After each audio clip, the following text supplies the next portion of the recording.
Hello everybody and welcome to another Genshin Impact live stream. I hope you're all having a wonderful Sunday. Hello Daily Hero. And I hope it will become better as you continue to watch my live stream. Man, today a lot of things have been happening. But mostly I've just been working on my Zenless calculator. And man, I try to like think of everything in advance. So that like everything would perfectly fit into place later, all the like, you know, agents and the W engines and everything. But turns out I already need to do like a big refactor. Turns out I was not able to correctly model everything in the first place. I guess that's what happens when you let AI write 80% of your code. Let's start with some dailies.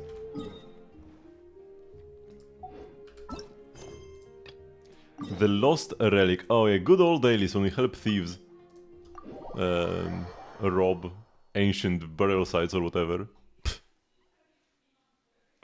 Rob ancient ruins. Because of course this is the best use of our time. Hello Gunnar. Doing pretty great, although I'm kinda tired, but like not physically tired, mentally tired. Because I'm working on an app to simulate Zenless combat. And I had to do like quite a big refactor already, even though I barely started. Wait, where am I going? Oh, yeah, I guess we can run, it's fine.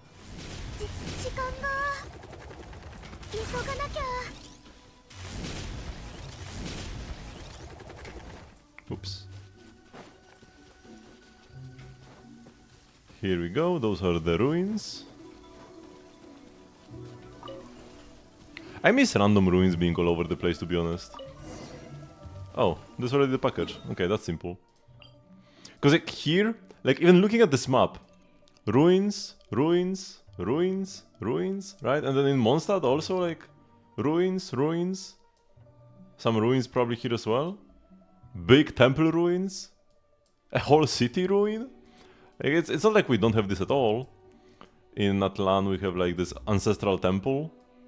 And I guess this thing kinda looks like maybe it was something. But there aren't as many as before. I guess this everything here is also ruins. Okay, yeah, maybe this is just getting my vision clouded by nostalgia. Although I really like the modern areas as well. And I cannot wait for the Chiori rerun. I literally have been thinking that like this is the one thing I'm waiting for. A Chiori rerun. And it's gonna be here. Now the question is, how much? How many? I'm definitely getting C2. But like, C3 flattering Hasode, that's her skill. Skill levels are amazing. And C4? What does it even do? But I don't know what it does, but I know it's good. For 8 seconds when you use a normal charge or plunge attack, you get a Kinu 3 times. Okay. Yeah. This is also good. Additional dolls. Chiori is one of the characters with the highest total damage increase from constellations. Almost 300%. C0 compared to C6. But it's not like one I mean, C1 is kinda OP. But it's OP and at the same time it's useless sometimes. So I guess it's balanced in that way. Because if you wouldn't have gotten the other doll, this is a over 50% damage increase. If you would have gotten the other doll anyways, it's a 0% damage increase. Just a bit of extra AoE and that's it. But like counting this as the 50+% damage increase, all the other ones are like floating above 20% more damage. And it's like consistent across all the constellations. Which is very cool.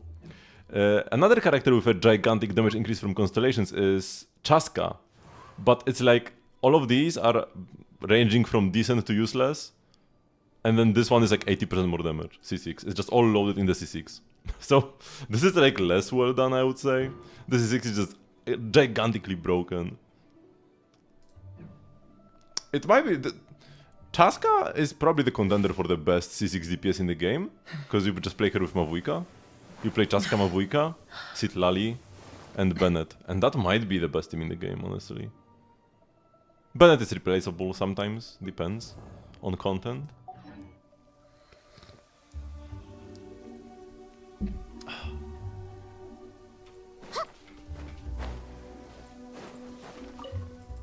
I guess like C6 Mualani is also a contender. I've seen that, I've seen like a Chinese Wales competition where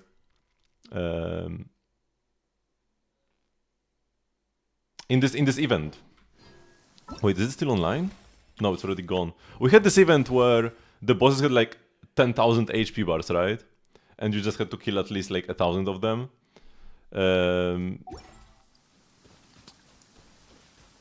So the Chinese will set up a competition. How many HP bars can they take off without using the buffs? Because like it will be first stage you would accumulate buffs, and then second stage you would fight the boss. So no buffs. How many HP bars you can kill? And the Mualani Mavujka team actually killed the boss.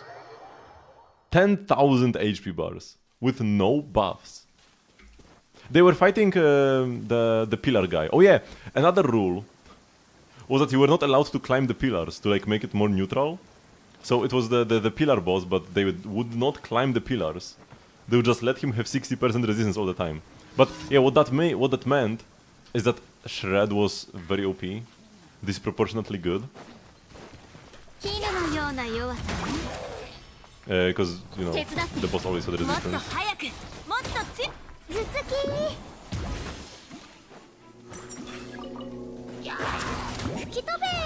What's the team? I mean, I'm pretty sure every team in like top 10 was Mavujka, Kazuha, Shilonen. And the reason why Kazuha was there instead of like Bennett, actually some might have had Citlali as well, but yeah, the reason why like Shilonen was so prevalent and Kazuha as well was because the boss had 60% resistance, right? Normal bosses have like 15.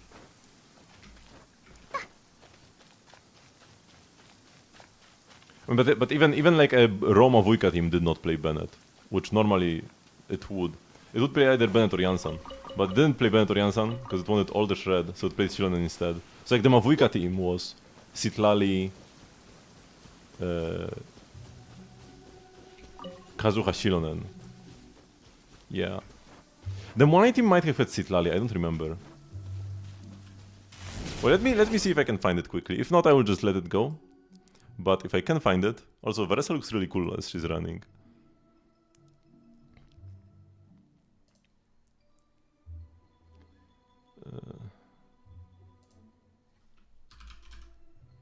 I'll just quickly search whale. No, wait, it was... Oh my god, no. Man, Reddit search is so bad. Time this week, because I saw it recently.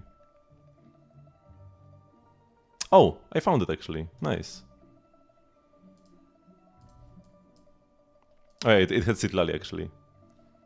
Not Kazuha. So yeah. The Mualani team, the highest Mualani team, dealing 1.3 million damage to a 60% resistance boss. Oh no, is it 1.3 million? No, it's 100... Oh no, it is 1.3 million. So yeah. No way. Oh no, that's DPS, sorry. So yeah, that's 1.3 million DPS. And it dealt 200 million damage in 148 seconds. And yeah, no buffs. Not that they were not allowed to break the pillars, so they couldn't just climb with Shilonen to break the pillars. No like booking, but they did use foot buffs. And for a main DPS to count here, it needs 50% damage contribution. And yeah, Mualani, Mavujka, Citlali, and Shilonen was actually the top team. But yeah, the reason why Shilonen is in every team and there is Kazuha instead of Bennett in Mavujka is because of the specific boss. It was the configuration device, and it has 60% resistance. And they were not allowed to break the pillars to lower the resistances. So Chatsuka is actually only third here. Lower than pure Mavujka. But this is probably down to like the resistance, right? But Mualani is first. maybe Jessica C6 is not as good. And yeah, there is actually even a guy who used Yanfei. Because like this a team being placed somewhere in this tier list doesn't mean this team is necessarily better than alternatives. It also comes down to, because these are like individual submissions, right? A guy did a Molani run and dealt 200 million damage in 148 seconds, right? It's not like some simulation. A guy went and did it. And like this is why Yanfei is there, because there is one guy who really loved Yanfei and like retried a billion times to get the best score or something. And the guy even said that if he had Klee, he would deal 20% more damage because of Klee's C2 defense shred.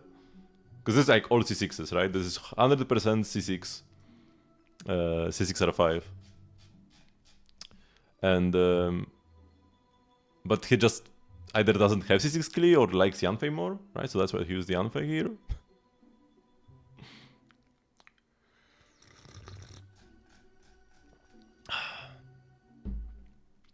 Cizali is here for two reasons. Number one is the shred, because she shreds both pyro and hydro resistance, so very good, especially in this competition. And also because you just melded the Mavuika burst.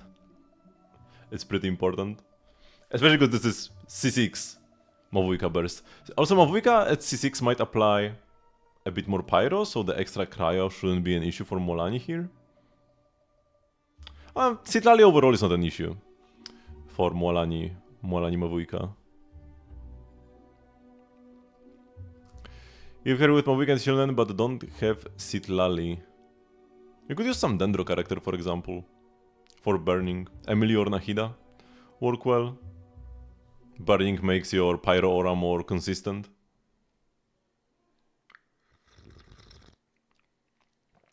Or you could go the other direction, make your aura less consistent and play Furina, but then you're getting more buffs and Furina's personal damage, but you might miss some vapes on Molani. But Molani is all about the big vapes, so teams where she misses vapes are kinda dumb, to be honest. Even if they can, even if the team might perform well, this is just not what you are looking for.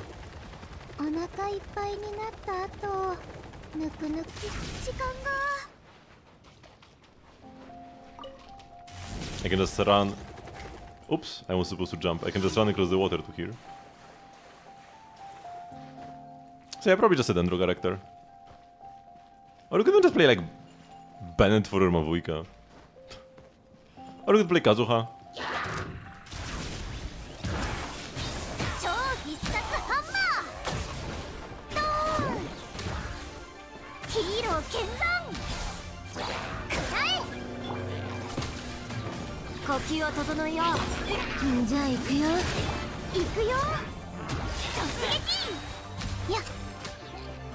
Nice. You also don't have Kazuha? Damn. Maybe you could get him on this Chronicle Wish.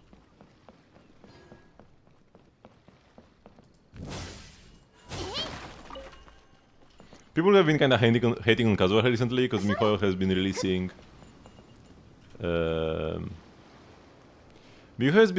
more and more like dedicated supports with resistance shreds specifically.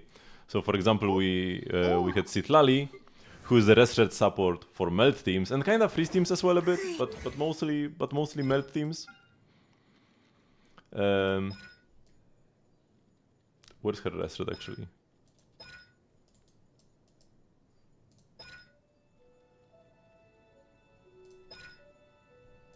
One of the passive is rest shreds, whatever. Oh yeah, this one. 20% pyro and hydro rest shred. And then we are getting Escoffier, who's a rest shred support for specifically freeze teams this time.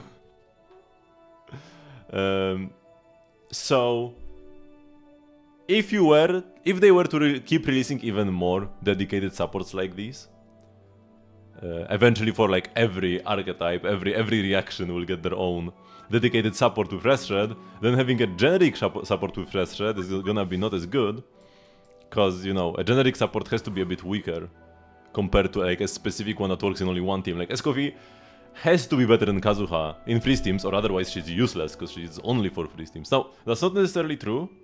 Her just base damage contribution might be good enough to just be run in melt teams as well, because she just applies cryo and deals good damage.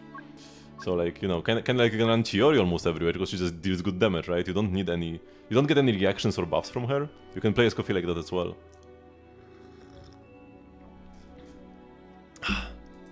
It's those French judgmental ladies. I mean, Chiori is from Inazuma, but she lives in Fontaine.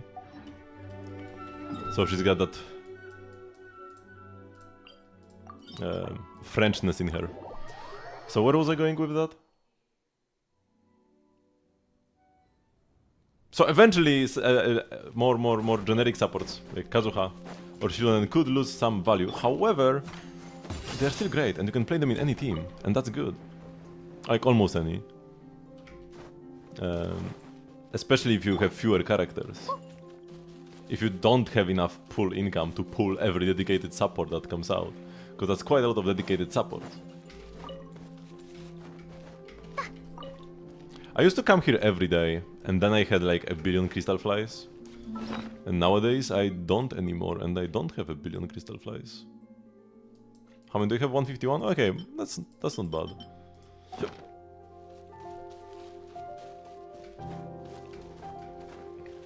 And if you also feel like Kazuha is not important, that's... sure. That's valid.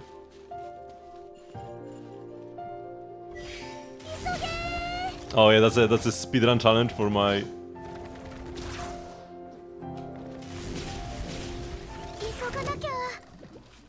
for my Varesa. Oh, crystals.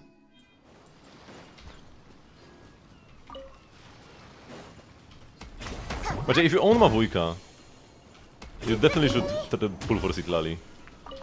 The real broken character, the real reason why people complain about power creep nowadays, it's not Mavujka. It's Citlali. She's the broken one. Sure, Mavujka is a pretty broken DPS and can be used even in teams without Citlali, but it's only the Citlali teams where she really has this like power creep level damage. So that's probably like, this is probably the rerun you should be looking for. And yeah, the reason why Mavujka is so strong with her is because she's the best Citlali abuser. Actually no, Mavujka is the second best Citlali abuser. The best Citlali abuser is actually Gamin. And that's why you could argue he's like a top 3 pyro DPS right now in the game, alongside Mavujka and Arlecchino. He's not as strong on the baseline as, you know, the 5-star DPSs, but because he's the best Citlali abuser, because he can melt every single hit, he can melt 100% of his damage with Citlali. That makes him pretty good. And Mavujka doesn't melts only like, I don't know, 60, maybe more. Actually, her burst is half her damage, and then she melts a bit more. Maybe she melts like 3/4 of her damage, whatever. But she just 3/4 of Mavujka damage is much more than 100% of Gamin's damage.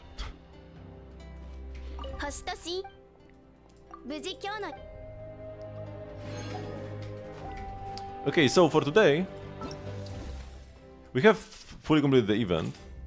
I need to do test runs, that's one thing I have to do.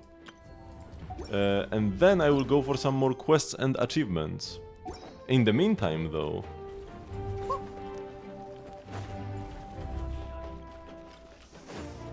let's stand here.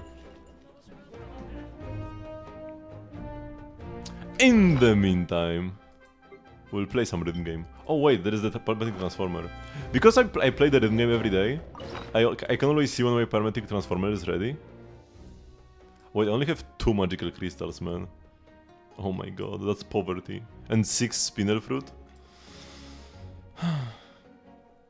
And I'm running out of Zydon Peaches as well, man. I've been slacking lately. Soon I won't have plants to use for the Transformer. I just have so many of those.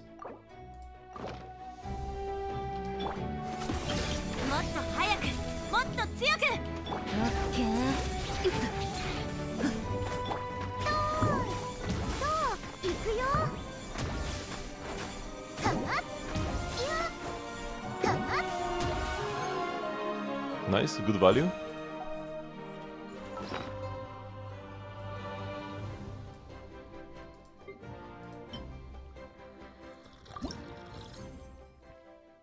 So which region should I go through today? I can actually open all regions.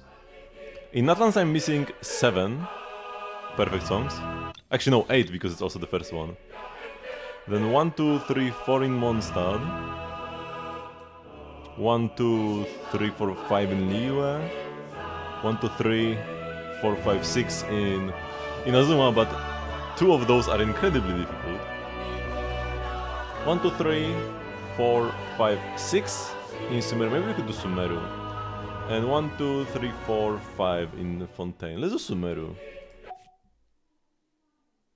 Last time I tried to master the Sumeru song, there is one moment in the song that's incredibly difficult, and I've never gotten it correctly yet, but I will get it eventually. Last time I went to like the create score thingy to just replay that section over and over, and I kinda get what they're going for with that.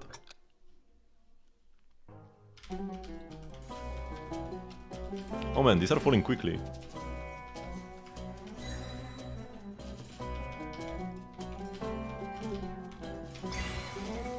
Maybe I should have played something easier for the first song of the day.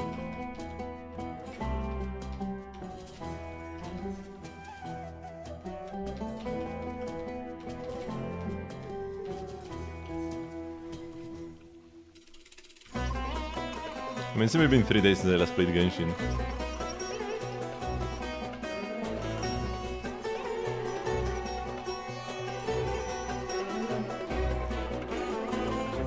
So I'm a bit rusty. I mean, I play every day, but...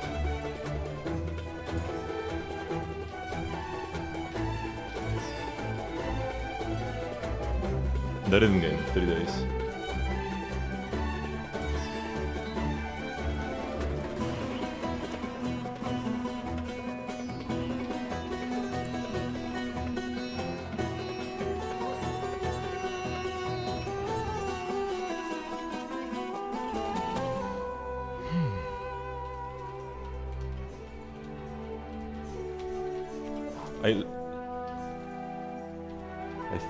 Did I not miss?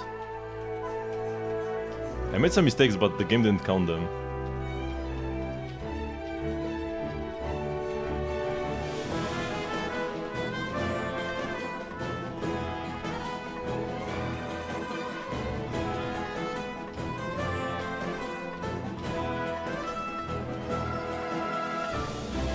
Oh, I got a good here.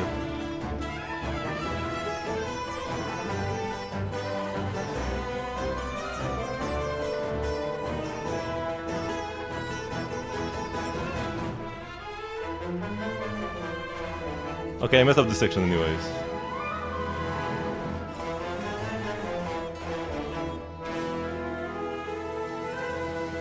There's just so much is happening at the same time on the left and right hand, man.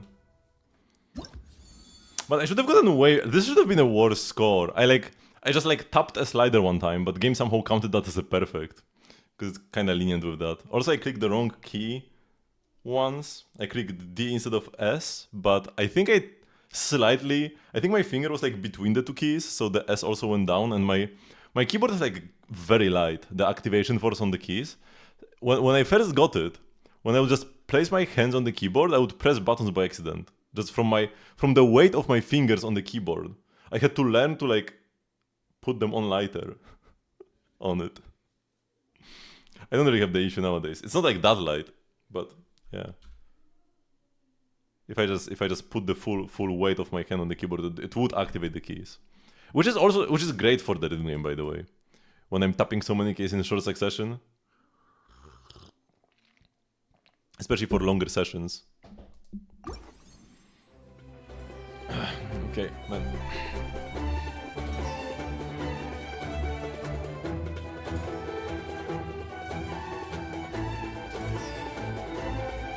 But hey, 0 misses is fine.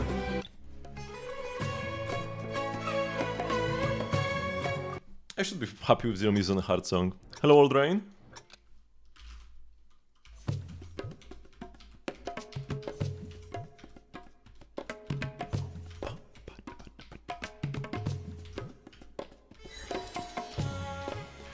Port Ormus has an amazing soundtrack, but I feel like the map is kinda mid. If I were to make my own map, Port Ormus would be one of the first themes I would like to make a map for, because I feel like the official one is kinda boring. Doesn't match. I mean, the map is not terrible, but doesn't match the quality of the song.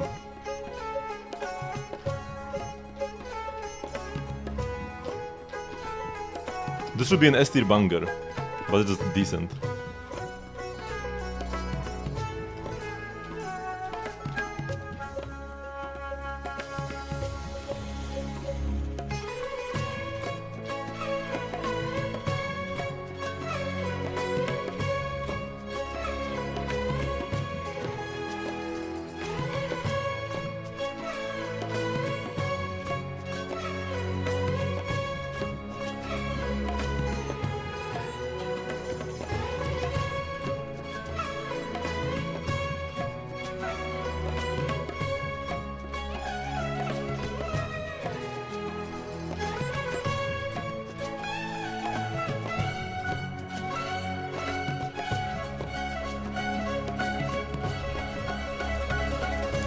Oh! That landing section. Oh no, wait, what have I done? No! No! I was so excited I got that correctly, because that one section is actually very good. I got the like, and then I just missed. I let go of the freaking slider. If I didn't start talking, if I just stayed focused, I would have gotten the perfect. You know, I have to do it again. Normally, I don't like playing maps multiple times in a row. But this was such a blunder. Squads first. What have I done, man?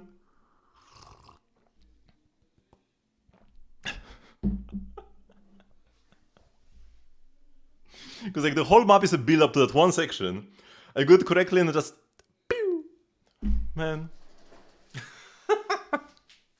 No, I should not do it again right now. I should just move on.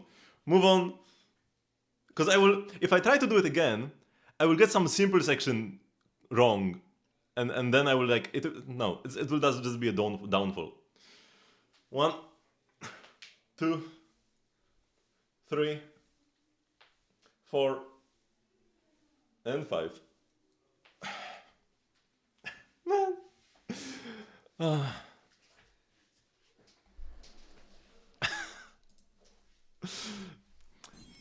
I got too excited. But I wish the whole map was like that one section. I wish it was like a super crazy top 5 most difficult map.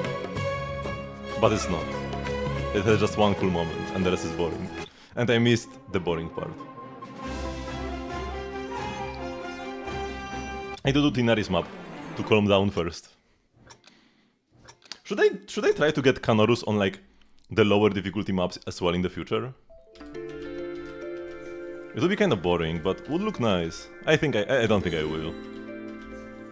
Especially because it's not as simple as like the map is lower difficulty, which means Canorus is easier, because they will often be like very slow and without like any flow to them. Like you have to press each note individually without any like rhythm in between. So the simpler maps can be harder to perfect.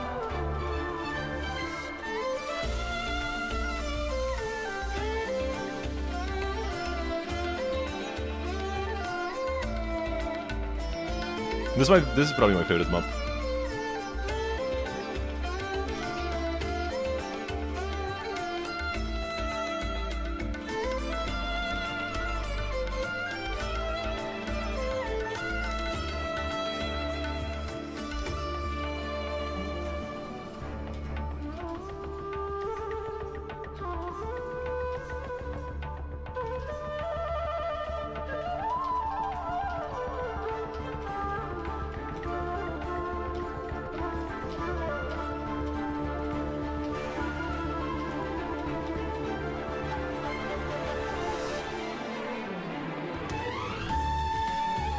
Oops. Doesn't matter, we've got this perk already as well. But yeah, let go of the slider again. That's like the 3rd time I've done this today.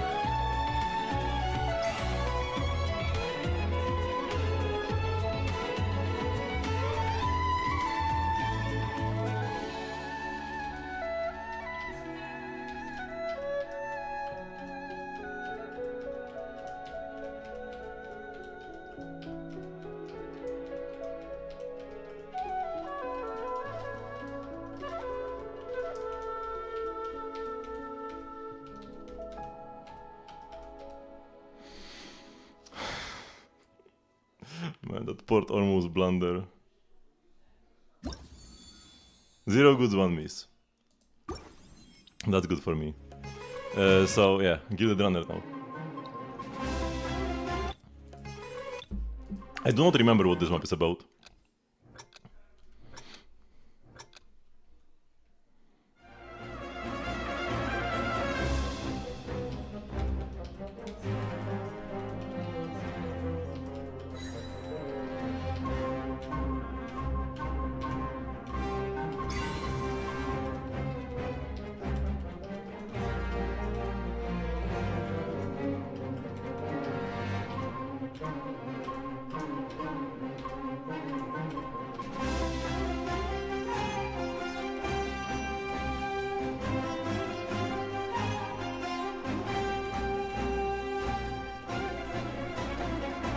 The sections would have been way cooler with the music.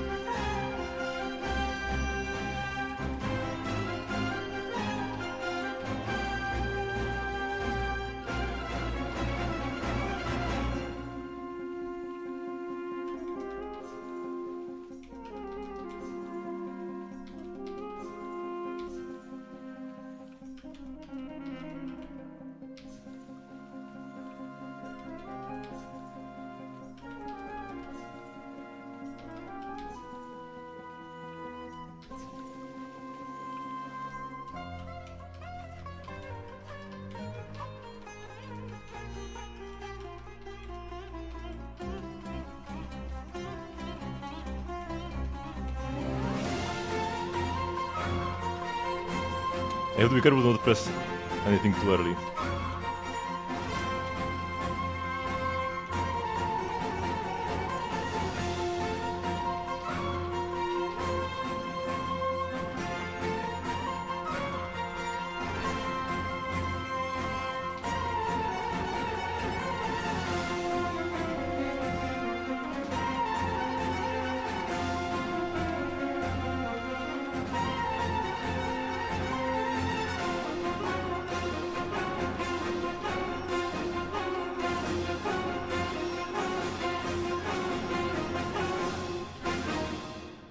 Ooh! Almost didn't see the sliders. Okay, got it. Man, this map was kinda annoying. It feels like too slow. It feels like I have to hold back with every key press. That's why I don't like it that much. I feel like they're coming just too slowly. This should be just an 80 difficulty map that's like super fast throughout the whole thing. But they're kinda just doing a key press on every other beat or something and just feels so slow and weird. I'm happy that I will never have to play it again. All of these perfect already, so I guess it's Sinnoh. This map is kinda annoying.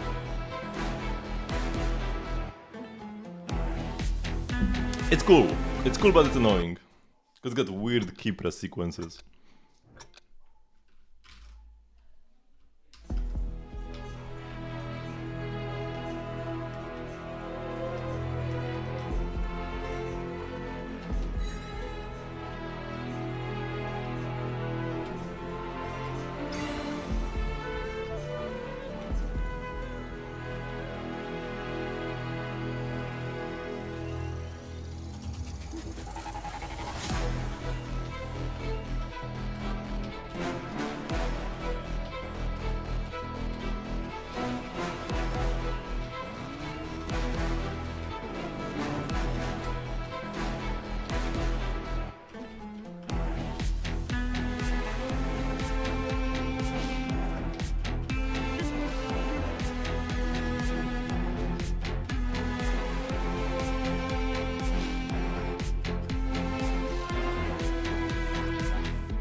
Okay, got through that.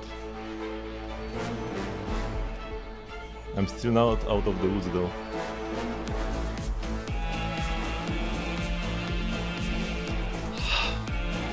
I couldn't keep up. I got through the hardest section, but then...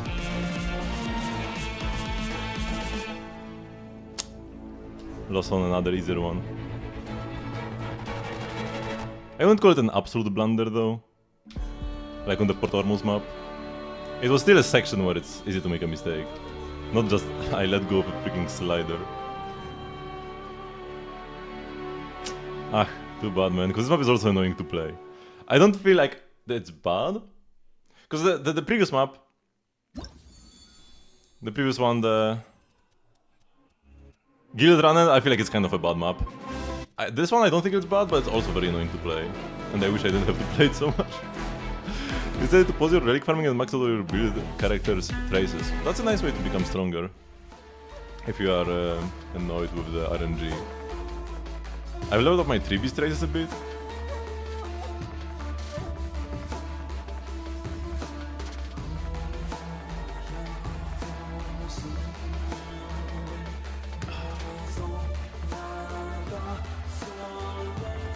Unless you mean talents in Genshin. Because actually you said relics, and relics are in Genshin, but then you said traces, and traces are in Star Rail. So actually I'm not sure which game you are talking about.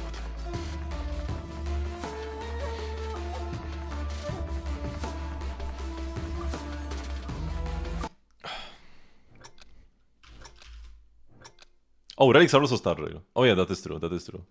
Oh, okay. Brain fart. So my Star Rail assumption was correct then.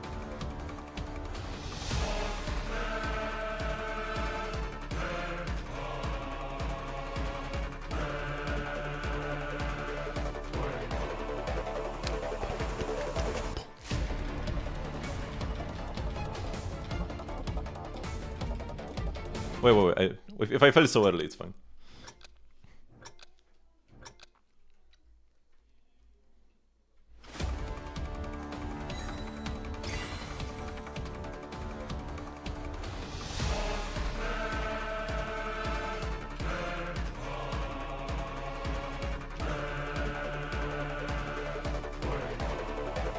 To restart.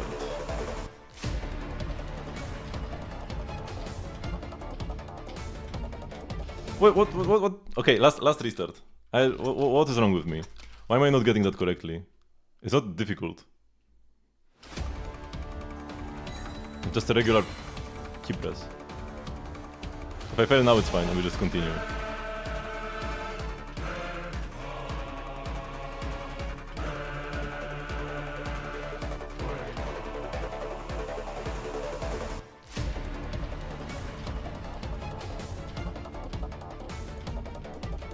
Okay, I've done it. I clicked the button.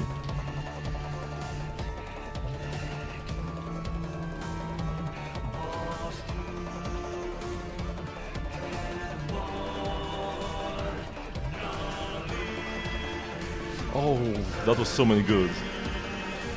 Man, there's not even a hard song. But somehow I just can't get this. Maybe I'm too tired from the previous ones. The port almost ruined me.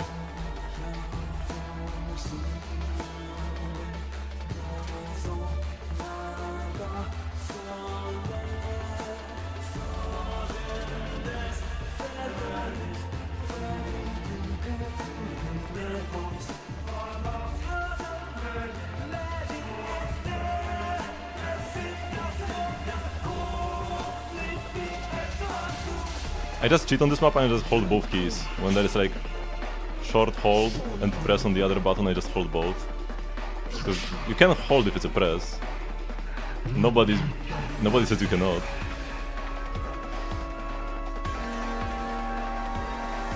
Oh!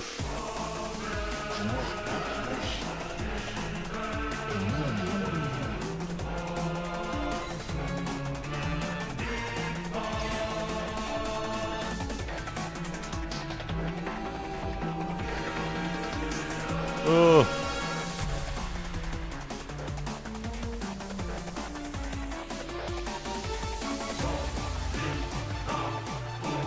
This is way harder than I remember. Why am I so bad here? What? I will add it to my favorites so they play it more often.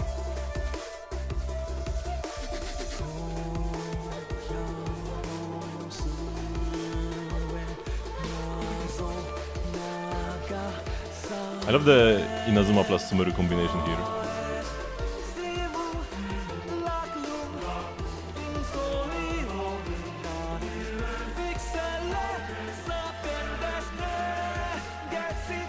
Oh yeah, here I just hold both. I just make it symmetrical.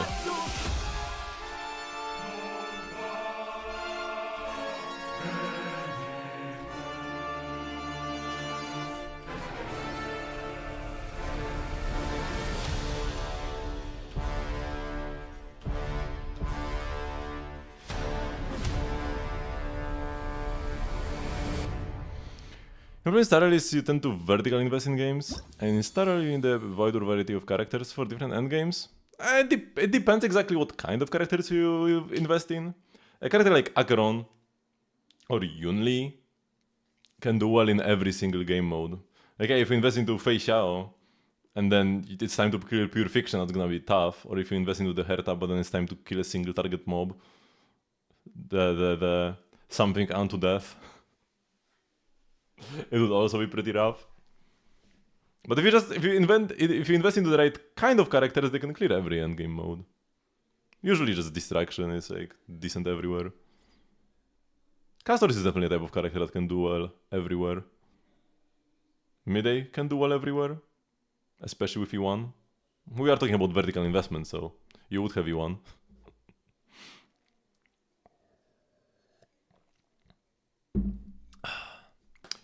You just got to 14 of the max rates. I've got one character, maybe two, with maxed out traces. It's Silverwolf and maybe Clara. That's it. End of story. Nobody else has maxed traces.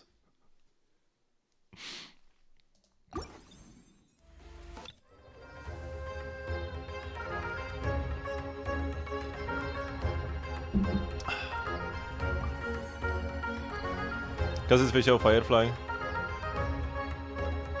And you just need something extra for pure fiction and you are good then. Firefly and Castoris. I mean, all three are good in Memory of Chaos. Firefly is amazing in Apocalyptic Shadow. Castoris and Facial also often good. And just, yeah. Just gotta pull like the Herta 3B. Rappa maybe if you like her. Thank you very much for the follow. CPT Lexor or Captain Lexor. Okay. Time for the final map of this Sumeru section before I go do other stuff for a bit and then return to the Grim game afterwards.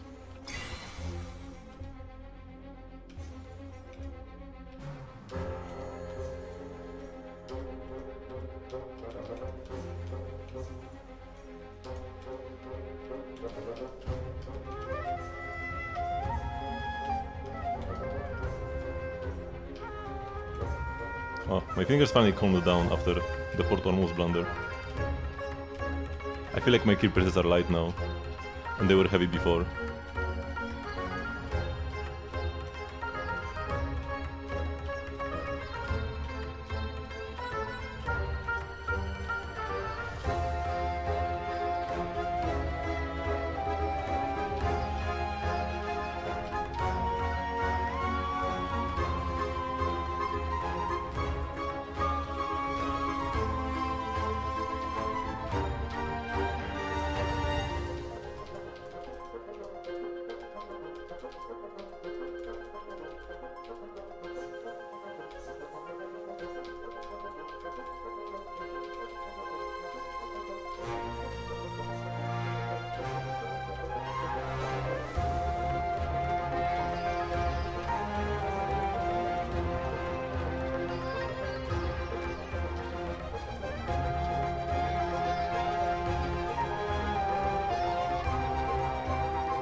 This is so Xenoblade-y.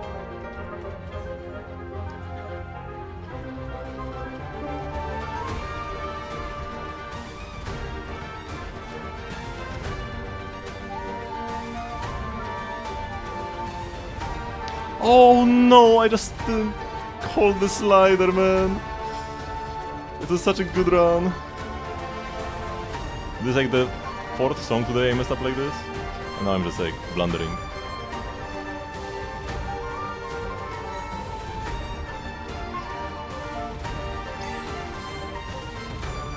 How can it be so good and so bad at the same time?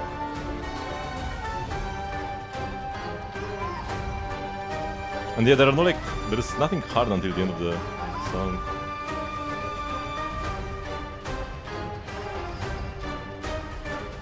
It was a perfect clear.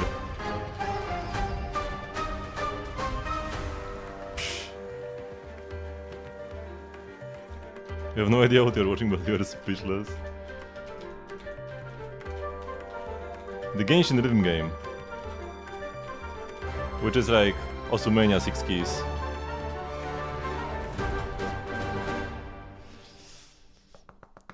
Ah! How? This for me was realistically one miss. Man, I can't just leave it like that. I have to leave it like this. My goal is to get every song perfectly, don't miss any note. I can't just... I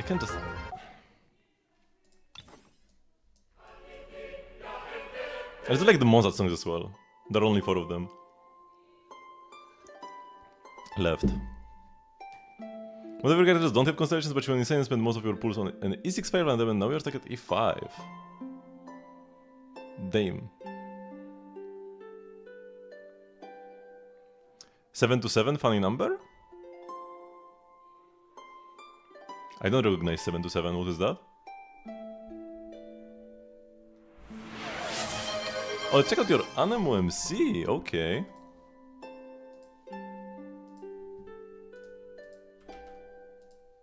Also meme.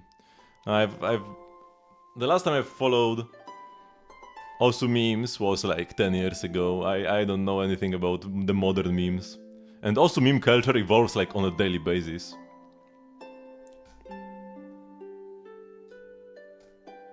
You're built for Archon quests. The Canon Traveler. I mean, you should definitely try to level him up a bit more. Like, for Anemo Traveler, actually it can matter, so like the... for the level. It matters on some Travelers more so than others, like if you are playing Dendro MC, you really want level 90 for the Dendro reactions.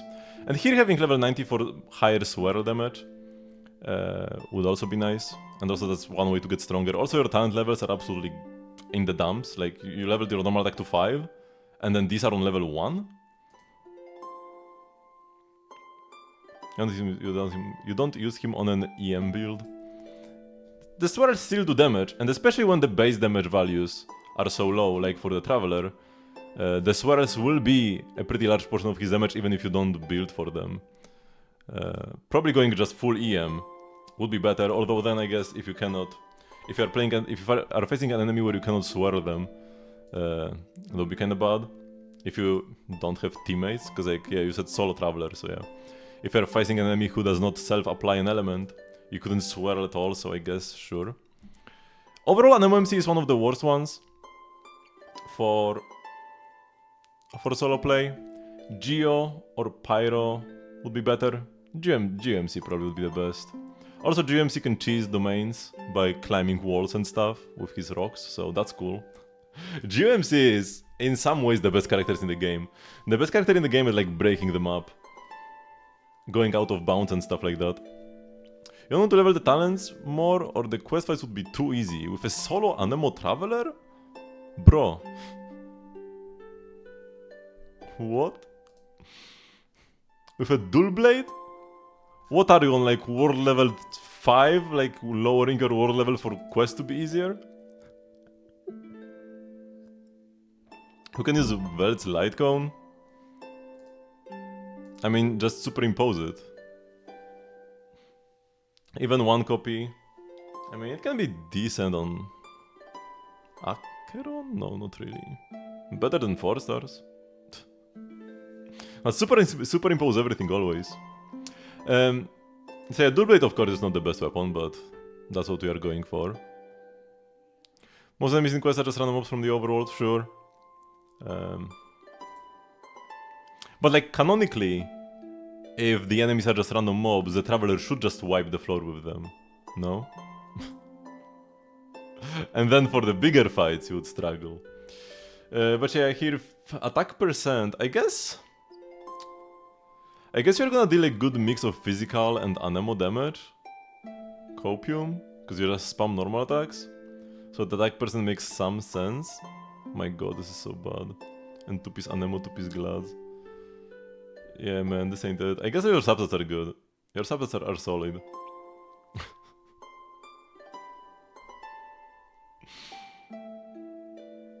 I guess if you're not going for like swirls or anything. Could you play the Scaramouche set?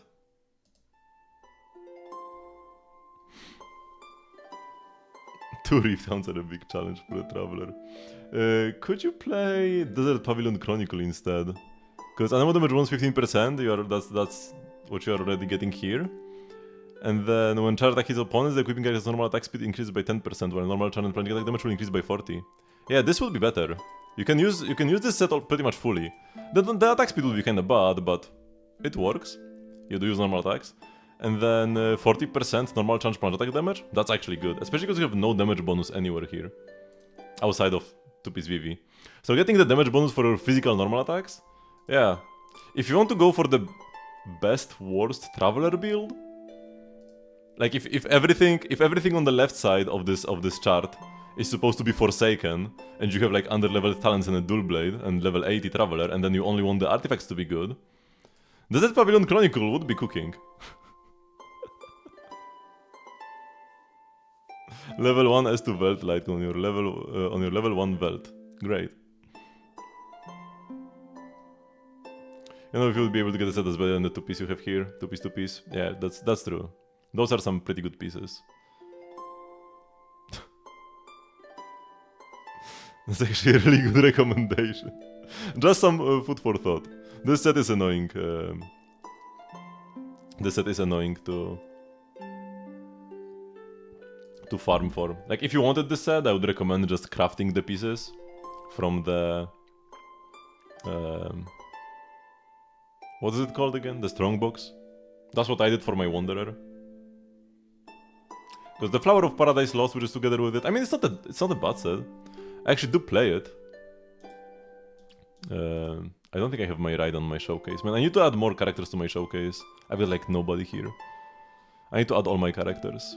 Especially because there is this handy save all button. You can click save all. Bam. And now these builds are saved here.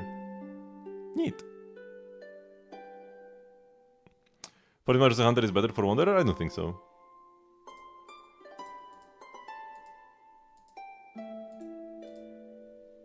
I can delete this set, man. Yeah. I mean, if you are playing Emergency Hunter, you are locked into Furina, and then also, I don't think it is good. The normal attack speed is pretty good, especially when you are already using normal attacks. Because if you've got a C0 R0 Wanderer, you've got 0% attack speed in your build. You just spam charge attacks. So then the normal attack speed is wasted. So you only get 55% damage bonus, and then sure, you could play Hunter. But if you have C1 or R1 or both, you want to use normal attacks instead, and then the attack speed is actually pretty solid.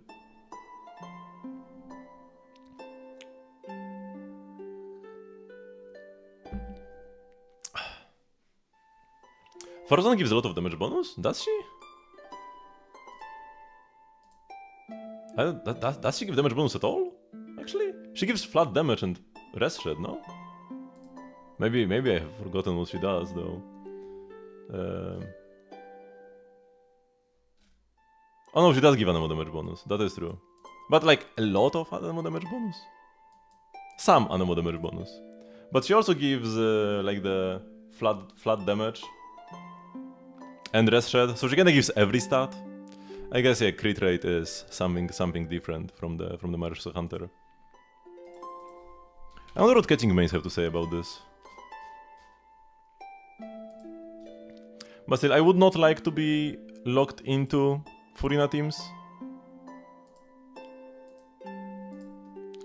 Merchant is recommended to farm for Wanderer in teams with Furina. It provides a nice normal and charged attack damage bonus with 2-piece effect and a great crit rate boost with 4-piece. However, Wanderer's crit rate ascension paired with a crit rate catalyst may cause him to overcap crit rate.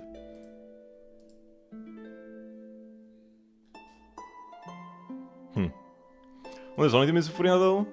Nah. I mean, Furina doesn't do anything special for him. And yeah, general best in slot. Oh yeah, Calix can be found here. For version 3.6. Wait, what? So that does not include... Oh yeah, the Calix do not include Martial Hunter.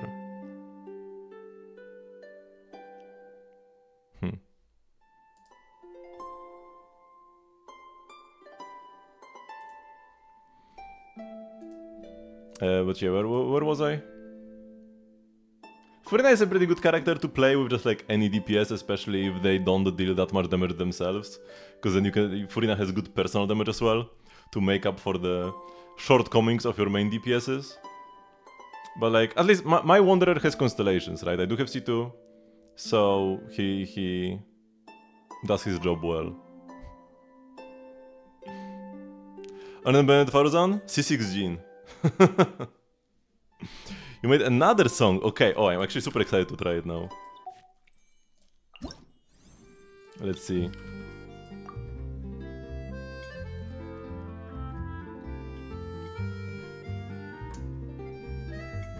A little harder.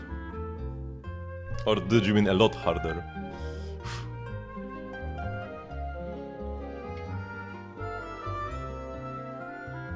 Okay, then let's lock in. Published yesterday.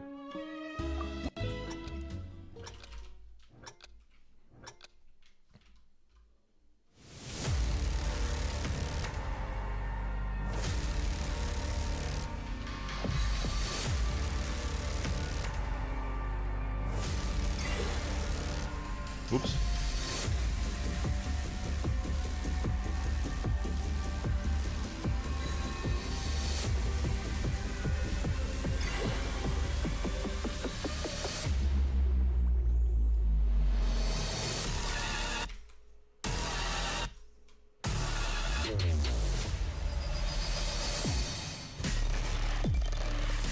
Whoa, I'm letting go of the sliders too early. Whoa, this is confusing.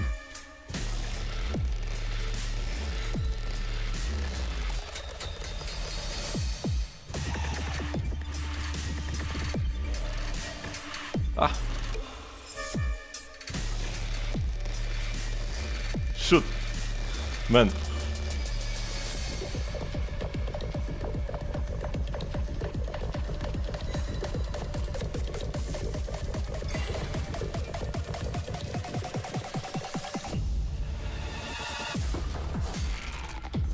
I'm good at sections like these, but like these sliders, man, they are ruining me. I can't do these sliders.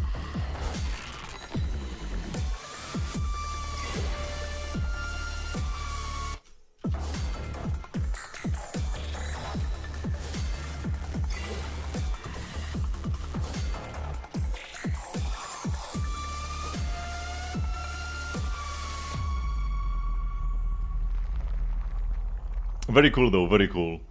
But yeah, these like long sliders where all my other fingers have to work at the same time. Yeah. I had like 99% on your previous song and here only 93. But still this Cantus. I call this a win.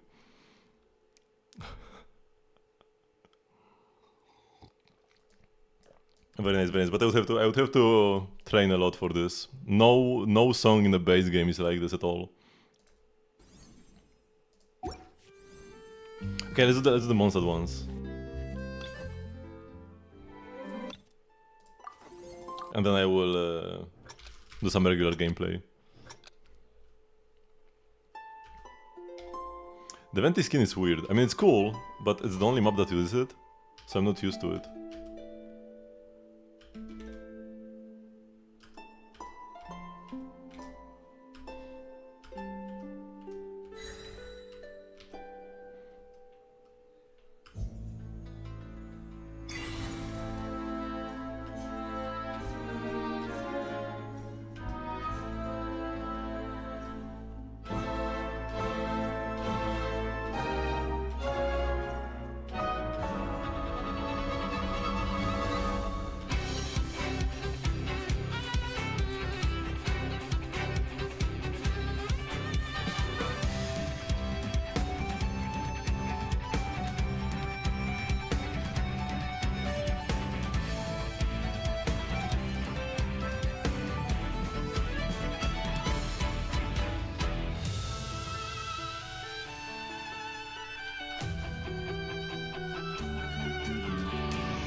redemption for the previous misses.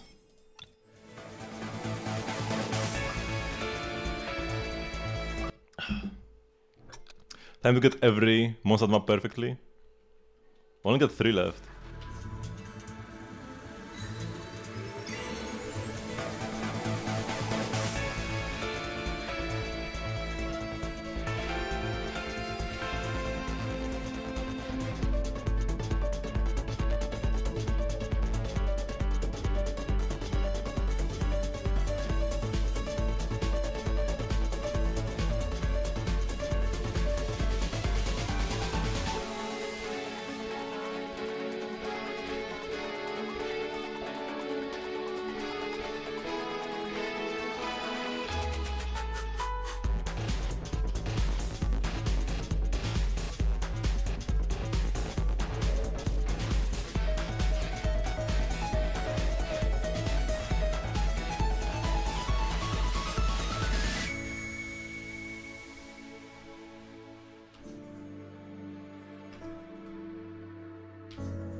Can't wait for more Albedo lore. Next patch.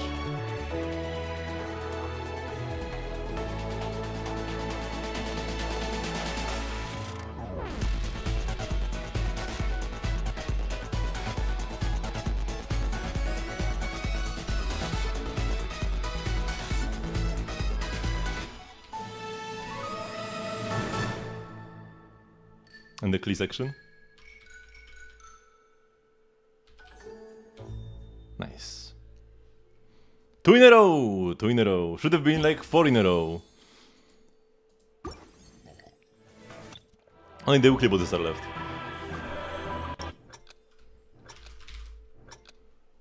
Can we get them all?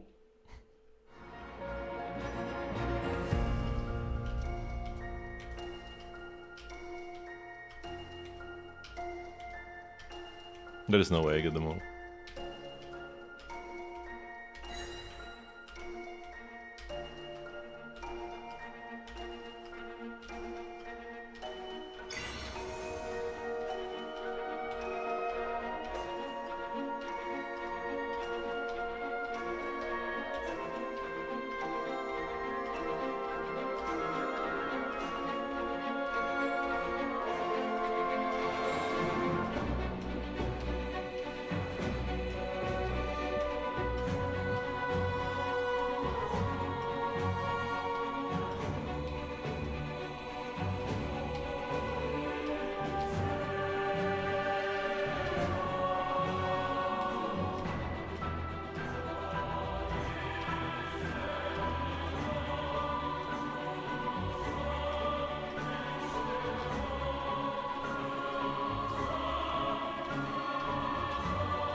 I threw it.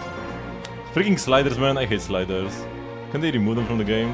Does only have buttons, only like singular nodes.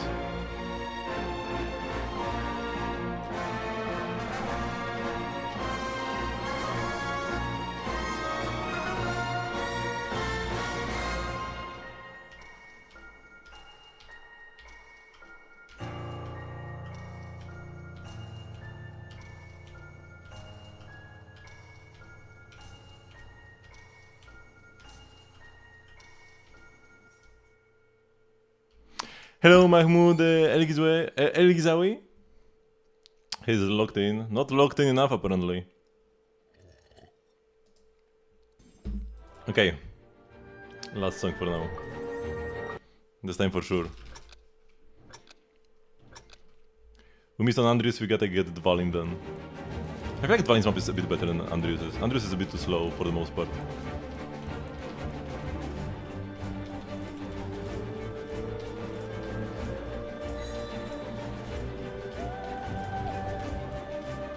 The first weekly boss, man. It's been a while.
Did I just get a good? Or just press an empty button? I'm not sure which one happened. I think I got a good.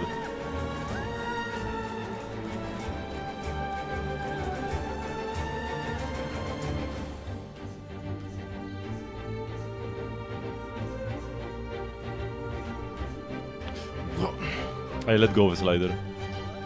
For the 5th time today.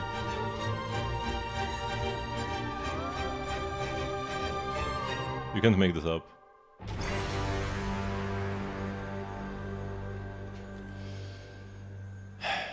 You can't make this up. I did not get a good before. This is like the 3rd map where I have 0 goods, 1 miss, and the 1 miss is a slider I didn't click. You're good though. Let's do an actually hard song. Hello, Adela's Coffee.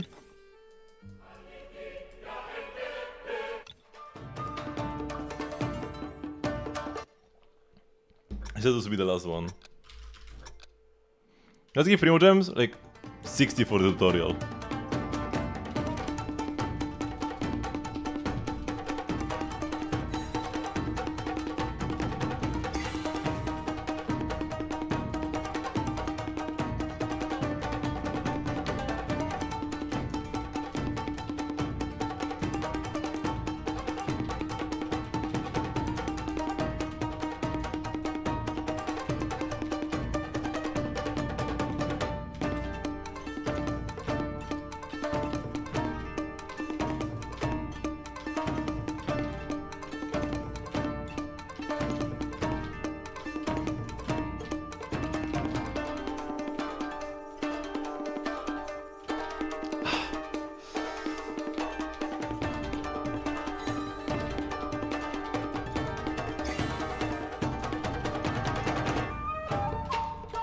Oh my god, what am I doing? Blunder after blunder.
That's such a good map.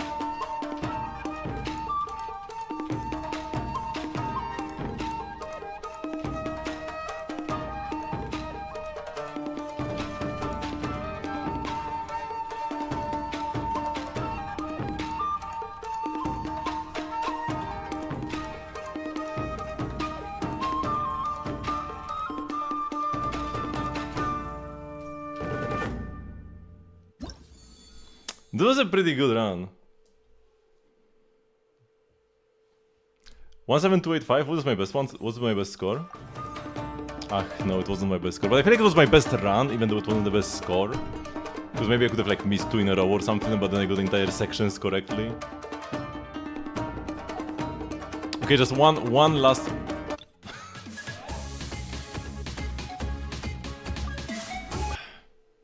We have to end on a high note.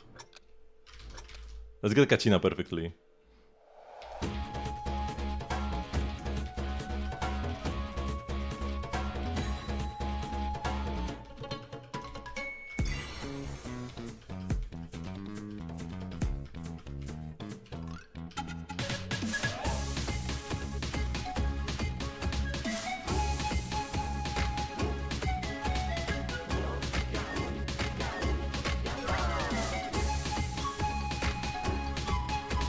Ah. I mean, I got like already 3 or 4 songs today. That's fine.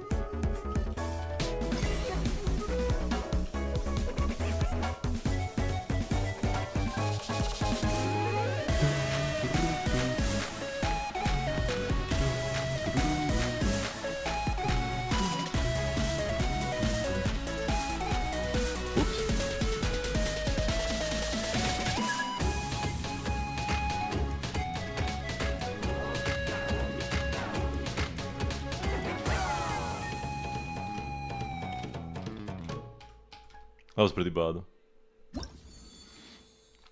So that these don't give many primos, they are fun. I mean, that's perfectly fine. I like just the medals for the perfect songs. The like Kanorus border.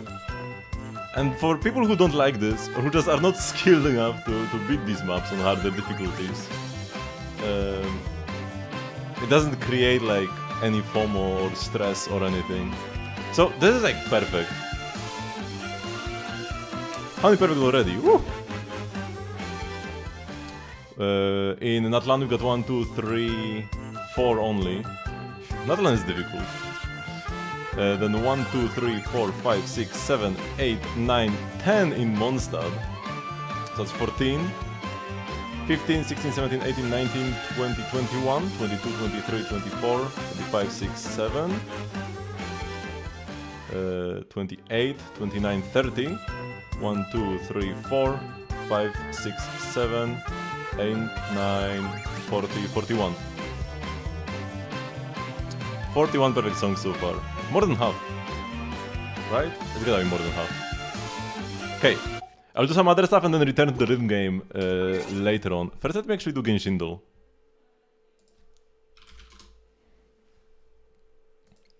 So yeah, pretty much every time I stream Genshin, I start with just some rhythm game. And yeah, so I play this rhythm game every 2 to 3 days. And I feel like that's the perfect interval to where I actually get better every stream and without any fatigue. Because back when I grinded also every day, sometimes I would have like longer stretches of time where I would just get worse every day. Mostly because of just like fatigue, both mental and physical. But here when I do it like every 2 to 3 days, it's like perfect.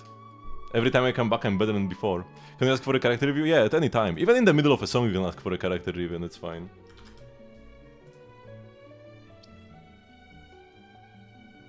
It's a cryo character from way above 2.0. Citlali.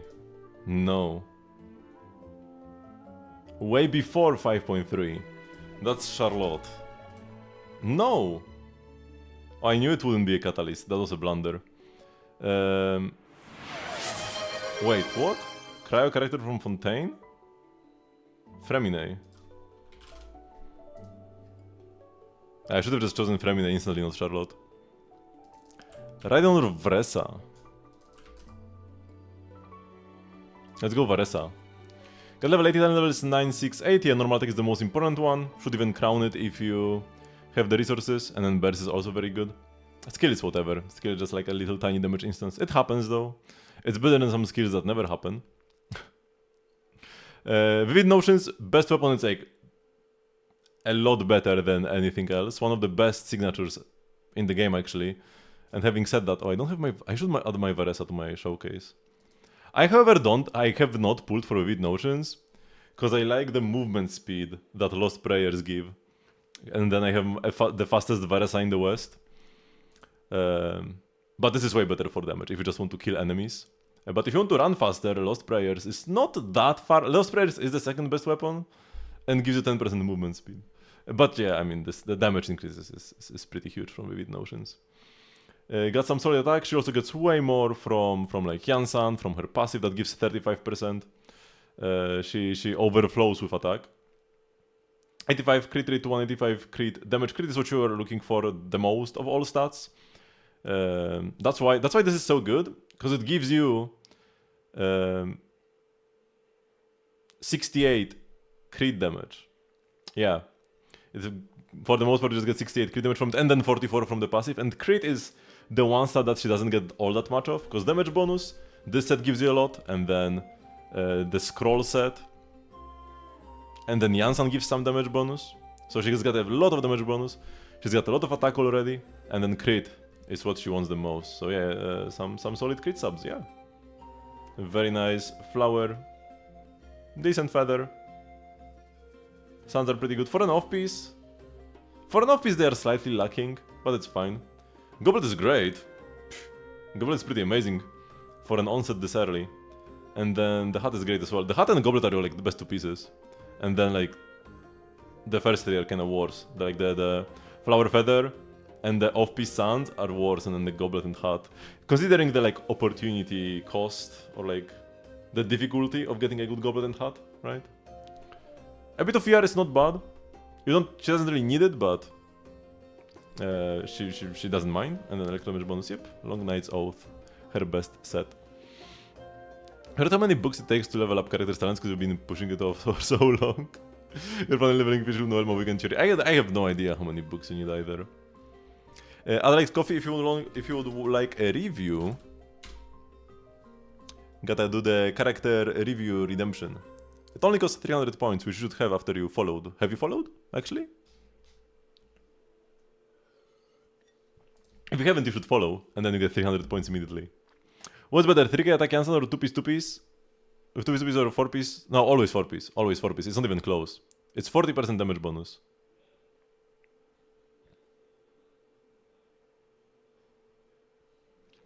Don't need much. Oh, thank you very much for the follow. So yeah, like if you followed. So wait, actually, let me... Here under the chat, you should have a magical crystal button. And here you have Politoad's rewards, and you need to redeem the character review. You click this, and then you type a character, like your UID, right? Your UID, whatever that is, and the character you want reviewed. And then I'm gonna see that, and I will review the character. Yeah, the scroll set. Where is the... Oh, I don't have anybody with the scroll. Wait, no. Yeah, I need to go in game.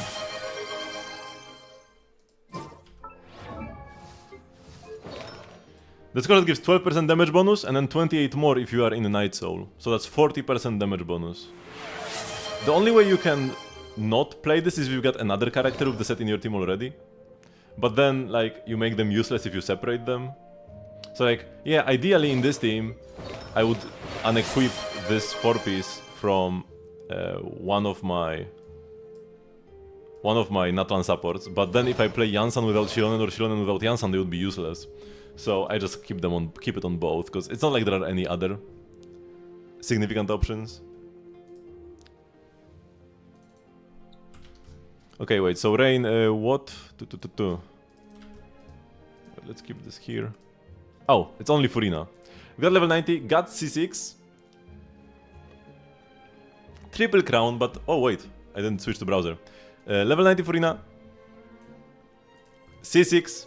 Triple crown, but only R2 Splendor of Tranquil Waters. I see you've been slacking here. Gotta get some more.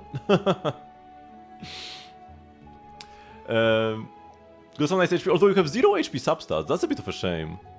You're playing 2 main stats, and then you've got the suns, and you even get some HP from the constellations. C2 gives you some HP. But yeah, 0 HP substats is a bit of a shame. your like flower and feather.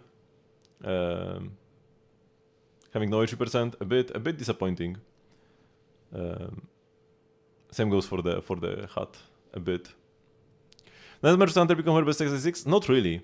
I actually do not like. I was about to say that I like the 2-piece here more than if you were to play 4-piece Merchant Hunter, because Merchant Hunter only works on field, and even a C6 Furina will just like cast her skill burst, do some normal attacks, and then switch out anyways. Most likely, you can play main DPS Furina, but even then her field time is not that long, and your skill will still do a lot of damage.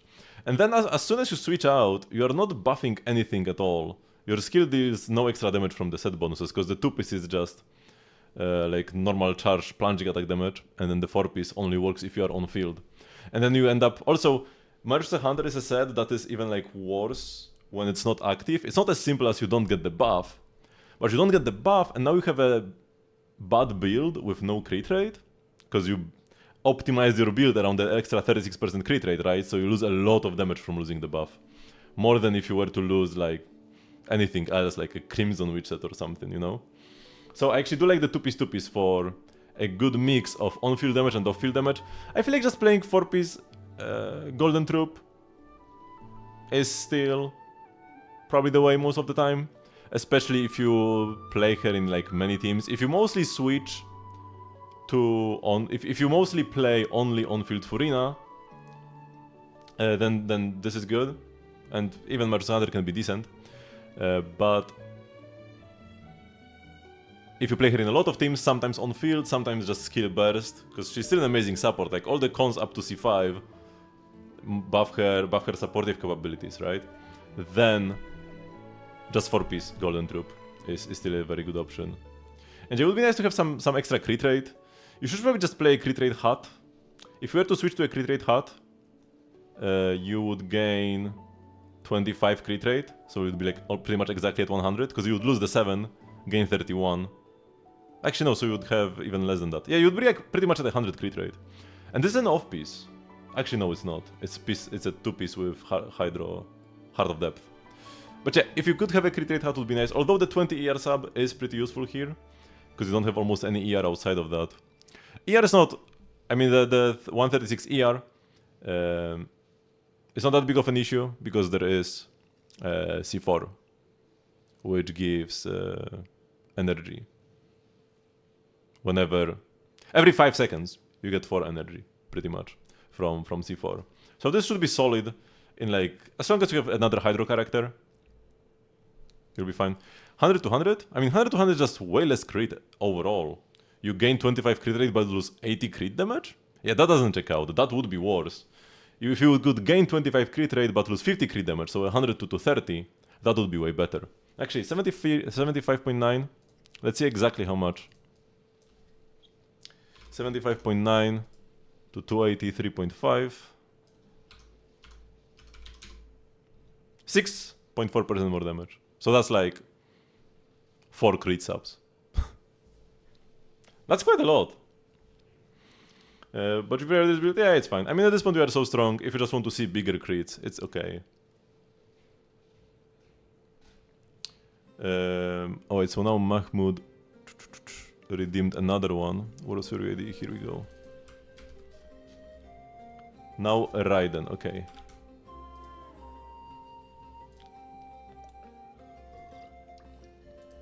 Old school crit Raiden. No Hyper Bloom. Got level 90, sure. Time levels 9 and 9. Yeah, that's pretty good. This caps on level 9, it's not even worth crowning. Because the damage bonus it gives you 0.3% per energy. It only improves until level 9. And then if you were to get like C5 or just crown, it doesn't actually get better. So this caps at level 9. Burst does get better at level 10. So if you ever want to invest more into her, crowning the burst could be one way. Staff of Homa, just a solid stat stick, yeah.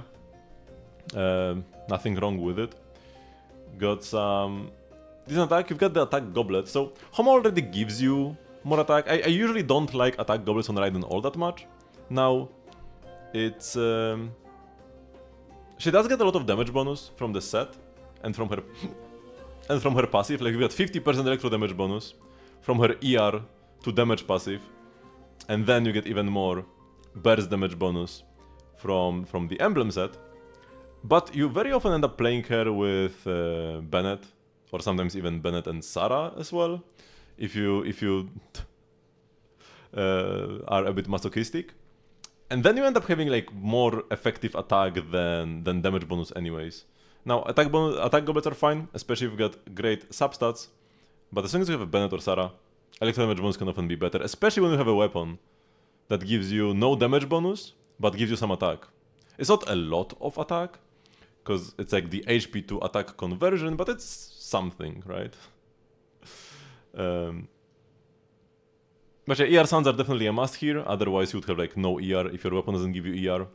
ER sounds are pretty much a must here, so that's good. And 4-piece emblem, yeah, overall pretty solid.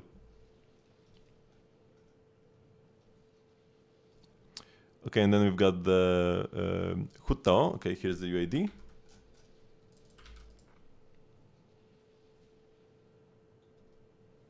So you're getting Raiden's weapon, you are saying. With Raiden's weapon, a damage bonus goblet becomes even better, because then you get more attack from the weapon. Like the extra ER that normally only gives you damage bonus now gives you damage bonus and attack at the same time.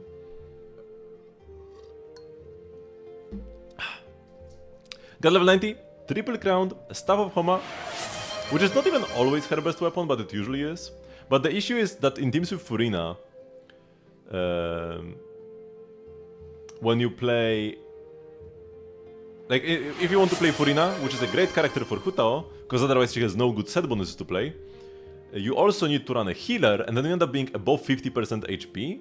So then you don't get the extra 1.8, like the extra 1% HP to attack conversion from Homa. So then Staff of Scarlet Suns can actually be better, but it's actually not better because it gives you too much crit rate. It's kind of awkward actually. Furina makes Staff of Scarlet Suns better, but then Marriage the Hunter, which is the whole reason you play Furina, makes Staff of Scarlet Suns worse. You can do silly things with Prototype Amber to keep up the passive. Would it actually be worth it? Because it would lower your like fanfare gain. Just a small. I mean, this Staff of Homa is probably the weapon to play anyways here, and definitely you want to play Hunter. The whole reason why Furina is such a good Hutao teammate is enabling Merge the Hunter. And then we've got no HP substat, which is a bit of a shame. HP is just like a really good substat, so only like 2 of them in the entire build. But you do have very nice EM. The EM is lovely. EM Suns, and then 4 EM subs on the flower, 3 on the feather, and 2 on the hat. That's amazing. Then 61, this will be 97. And actually, with Xianyun, you always have at least 100% crit rate for your plunges, because Xianyun gives you between 5 and more crit rate for your plunges, depending on how many enemies she hits. It's like one of her talents. So your plunges are gonna always crit, your charge attacks will almost always crit. 263 crit damage, super lovely, a lot of crit damage subs. ER not really important. And then, yeah, pyro damage bonus. Very nice. Citlali with Prototype Amber, huh? Sure. Yeah, you would, because Thrilling Tales wouldn't be that great anyways. Is Punch Hutao a thing? Yeah, that's her best team. This right here. This is the best Hutao team right now. And maybe outside of Citlali, Bennett, Mavujka Hutao, that could be a better Hutao team, but disregarding that, this is the best team where Hutao is actually the main DPS. You've got Furina for solid buffs, off-field damage, and most importantly, enabling March the Hunter. Then you've got Yelan because you still need more Hydro application. Furina alone does not give enough Hydro up to Hutao. You need a second Hydro applier. Xingqiu works perfectly fine though, if you don't have Yelan. And then Xianyun is especially great at C0, because with C1 you can dash cancel your charge attacks. You charge attack into dash. At C0 you need to jump, but jumping is slow and annoying. So what if the jumps actually deal damage as well? So what you do with... You don't just spam plunges with Xianyun, you just charge attack into plunge. Like you cancel the charge attacks with the jump, and then the jump is a plunge. So charge attack plunge. And yeah, this works pretty nicely. But Xianyun is not required. The only thing that's like really required, the only 5-star hit that's required is the Furina. Because otherwise you have to play like Crimson Witch or Shimenawa. Those are not sets you want to play. So you play Furina for a good set, then you have Yelan or Xingqiu, and then the final slot, either Xianyun or just some shred. You could play Shironen, you could play... Anemo characters are iffy because it's hard to swirl Pyro, or impossible to swirl Pyro in this team. So yeah, if not this, you would probably want to play Shironen. Could Citlali work here? Yeah, Citlali could work. Yeah, there's still Crimson Witch, that's kinda cope.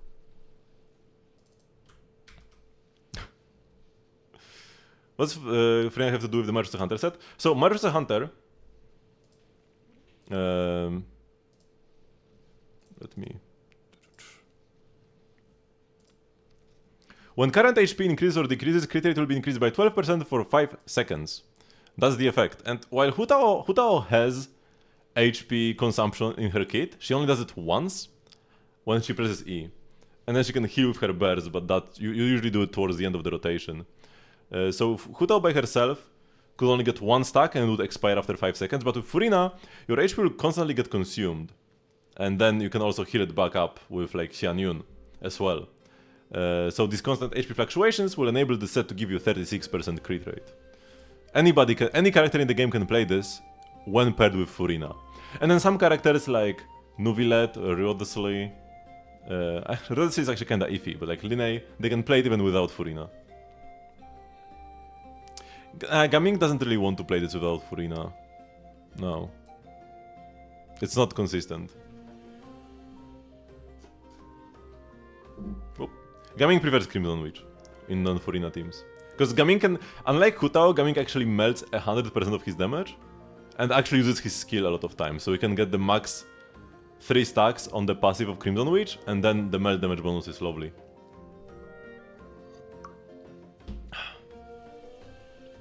I'm pretty sure he doesn't get like full uptime on this. But even if he does, Crimson Witch is perfect for him. He was like made for Crimson Witch.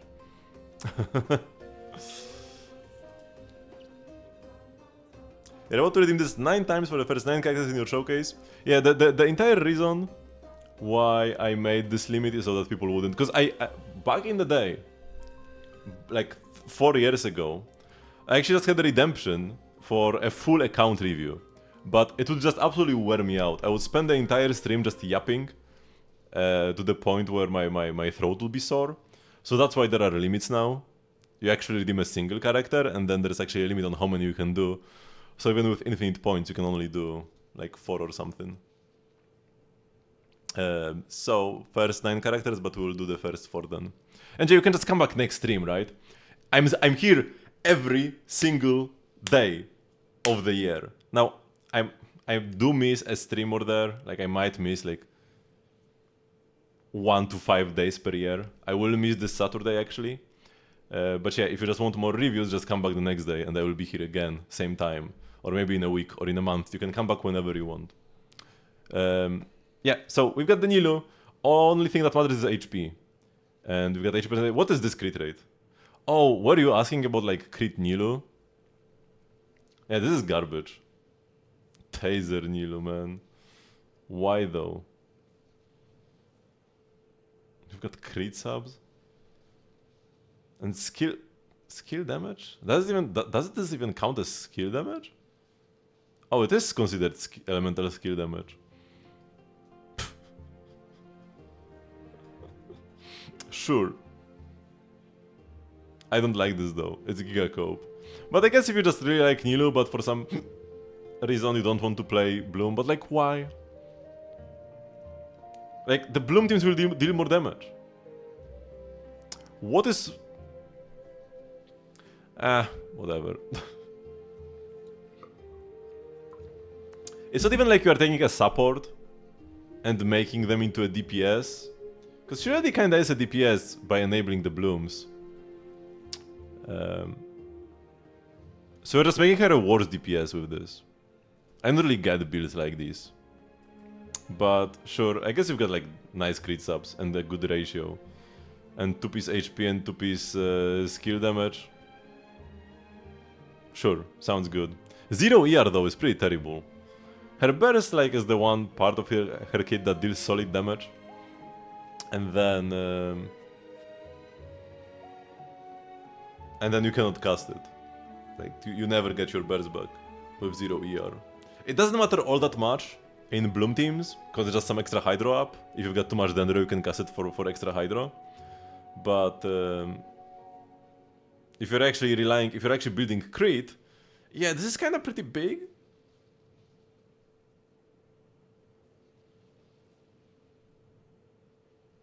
So 0 ER is terrible. You probably should play just ER Suns, I don't know. And also Q of Kajin Zut is not really good here. I guess it gives EM to your whole team, so no matter who activates Electrocharged, you will get some extra damage. But it doesn't actually help her that much outside of being an HP stick when it comes to crit damage, so yeah, I don't even know if you would want to play this here.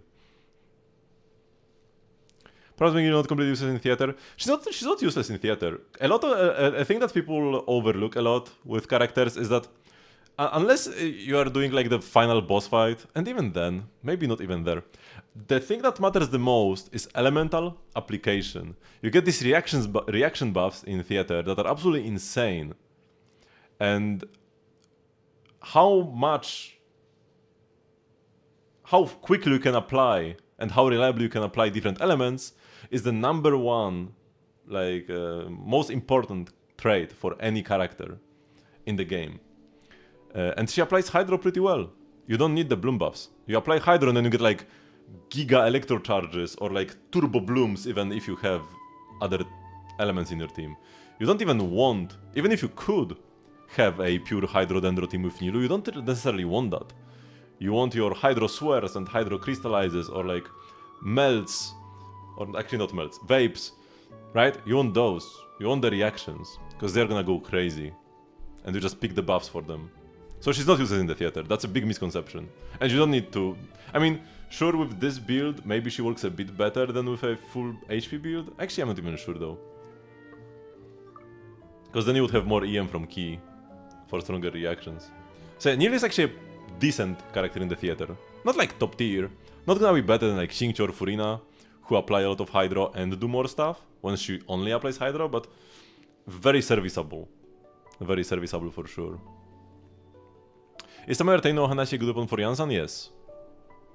If you need the extra attack to reach like 3k plus, then yeah, it's gonna be better than Fav a lot of the time. Okay, then we've got Yoimiya, Crown normal attack, 8 and 7 on the skill and the burst. You should level them both up, I guess, if you do actually play your Yoimiya. She does kinda struggle nowadays. Even her single target damage, because like one of the biggest issues with Yoimiya is that she only has single target damage. And then even her single target damage is not that great. So if you do want to play her, you definitely want to invest into her as much as possible to squeeze out a little bit of damage. Rust is, yeah, a good 4-star, but it's not a 5-star, so that's a bit unfortunate. Good attack, sound, some EM subs. Yeah, if you are going Vape with Yoimiya, you want some EM but not too much, because she only vapes like 2 or 3 attacks per normal attack string. So this looks like a pretty decent split. Although probably you'd want to go Overload. Does her ult Snapshot? It doesn't deal damage, so nobody cares about that. Her ult deals less damage per hit than a single normal attack. So like... it probably snapshots, but it does not matter. Oh, Yansan's. No, it does not snapshot. But the Tamayura no Hanashi buff stays for quite a while after you skill. Pretty much for almost the entire skill duration. At least I'm pretty sure she doesn't snapshot. I'm pretty sure she doesn't. Yeah, she does not, But if you've got like Chevrus, who buffs her attack even when she's off field, that can make your total attack higher and her buff higher. So Chevrus's buff makes Yansan's buff higher, I'm pretty sure. So where were we? Oh yeah, speaking of Chevrus, Chevrus Overload is probably the best team you can play with Yoimiya. Then you can actually utilize Fischl so that you have some damage in the team. And then EM is kinda worse, but not totally useless. because the overloads are something. 83, 144, pretty decent crit ratio. Yeah, it doesn't really matter because you've got Shimenawa. I'm not a big fan of Shimenawa, and by I'm not a big fan of Shimenawa, I mean I absolutely hate this garbage piece of a set.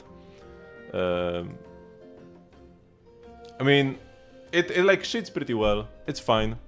It gives you good damage bonus, and your burst is not that important, but it's still a burst. Like it's still decent. It gives like damage bonus or attack to the rest of your team when you cast it, and it applies some pyro, so you can like use it to then swirl pyro with your Anemo character, and then go apply hydro and get vapes or something. So it's still a decent ability, and this just disables this. I don't know, I absolutely hate this, and the damage bonus isn't even that high. There's nothing else to use on Bad Pinkyo Emiya. You can play her with Furina and play Marius as a Hunter.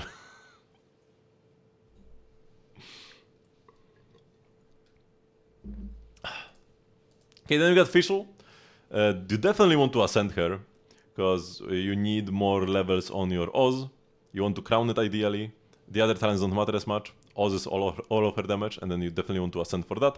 Also, if you're ever playing her with in Dendro teams, she's gonna get some pretty strong aggravates, and then higher level means higher base damage on those aggravates.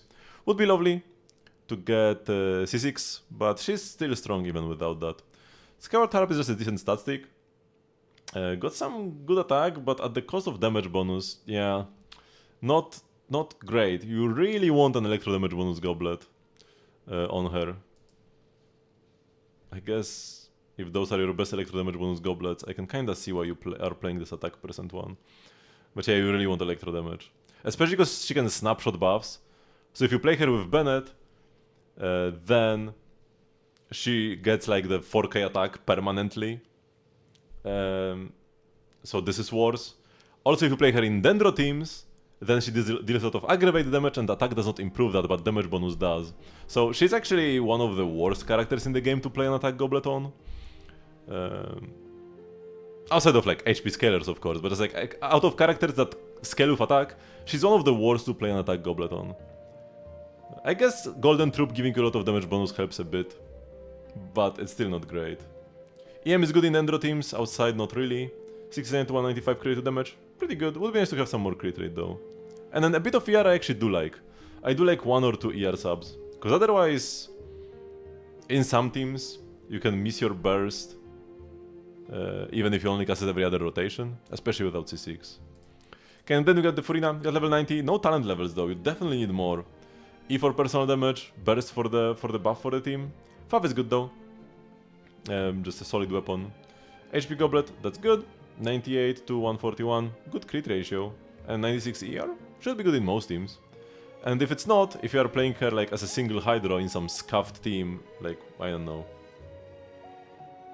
Chaska Furina, Bennett, Ororon, or whatever, then you can just play ER Suns, like easy fix. But in most teams the 196 plus Fav should be fine by itself. You need more Whopper Flowers, and go and kill Whopper Flowers, like what are you waiting for?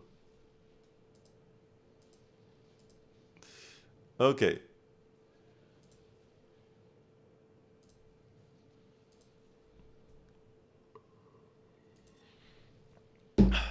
Let me get more water. Oh yeah, we're doing Genshin actually.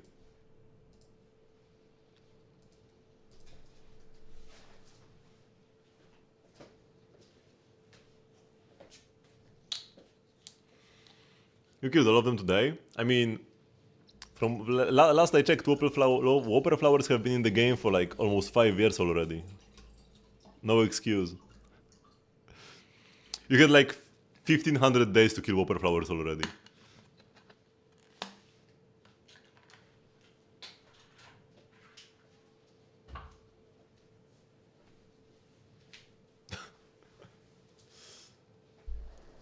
We need a Whopper Flower local legend to drop a lot of mats. Okay. Everyone has their own desires. To bring together and fulfill those desires and make everyone happy, this is the purpose my Archon has bestowed upon me.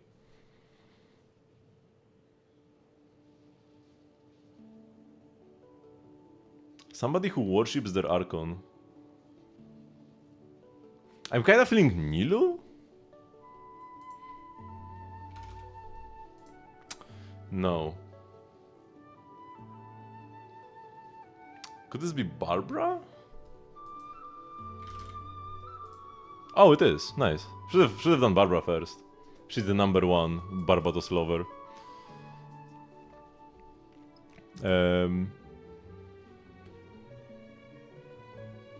Oh, this is Kirara. This is her box form, right?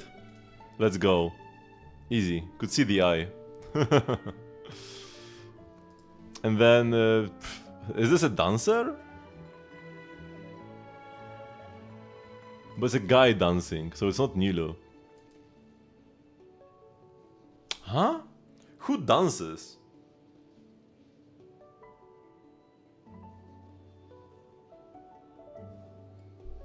Or maybe it's not dancing, maybe it's just somebody waving? Maybe somebody's waving goodbye because he doesn't exist anymore, Wanderer? No, Lion. Oh, that's Gaming. Oh yeah, he does dance. Okay, makes sense. What is it? Why is there a controller? Oh, because it's gaming! Oh my god.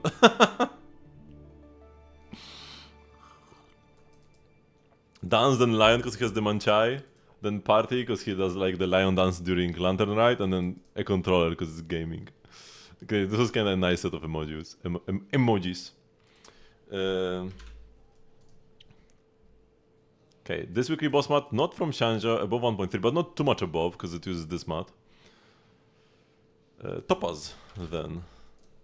Easy. If anyone out there ever managed to strike a deal with Svarog, they would earn my heartfelt admiration. It's probably somebody else's line about Clara.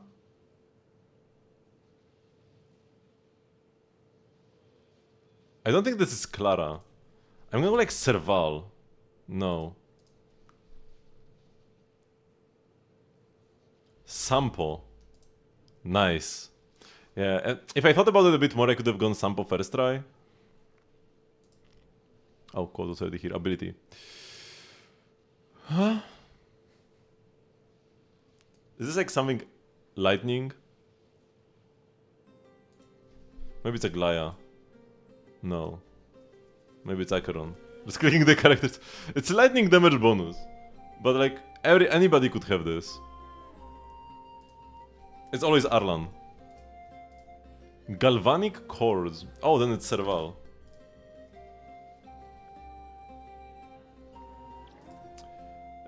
Joystick. Silverwolf. Easy. Brain. This doesn't really fit Silverwolf. She's kinda dumb, to be honest. And by the way, she's my favorite character in the game, so I don't mean this in a bad way. Anomaly character that has nothing in common with Piper. Miyabi? No. Phew. An anomaly character has nothing in common with Piper or Miyabi. So it's not Bernie Sider, because that's the same faction. It's not Jane. Could be Grace. It's probably Grace. Nice. Grace Howard. Okay.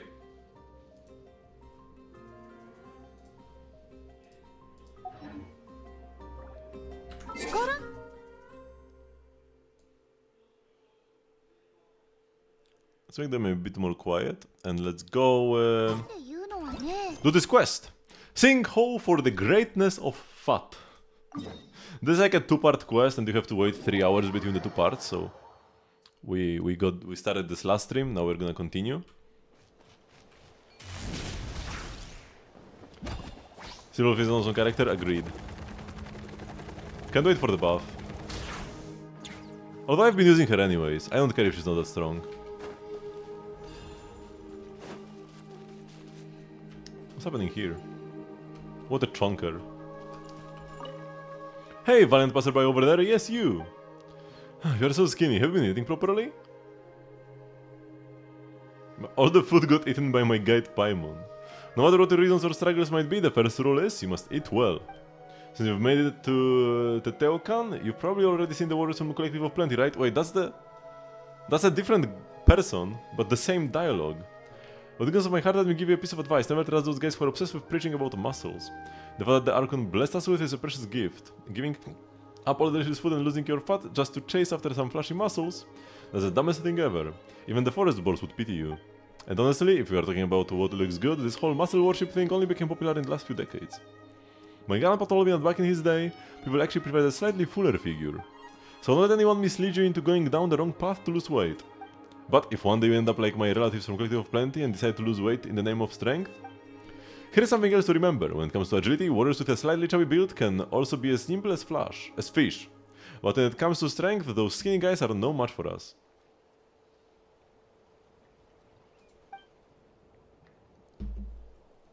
If you improve, just look at the jars on this training ground. With my build, I can easily sprint through without breaking a single jar. I bet even the skinny ones couldn't pull that off with this level of agility, don't you think? Oh, I can see it. You are trying not to laugh, huh? Fine.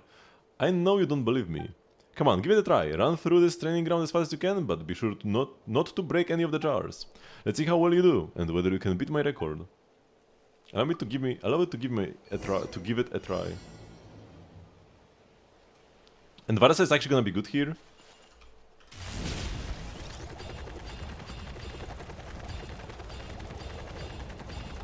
Because she's thinner. She was pretty bad last time. Oh shoot! I touched the jar. Oh my god.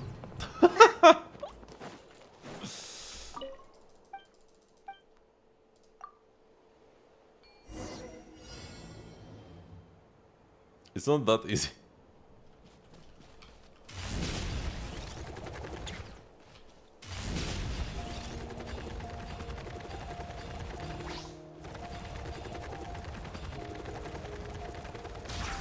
Oh, I jumped over these.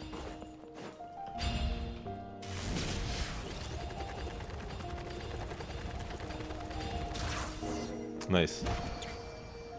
It's kind of, and it can be hard to control. You're supposed to use the Tatankasaurus who's slower.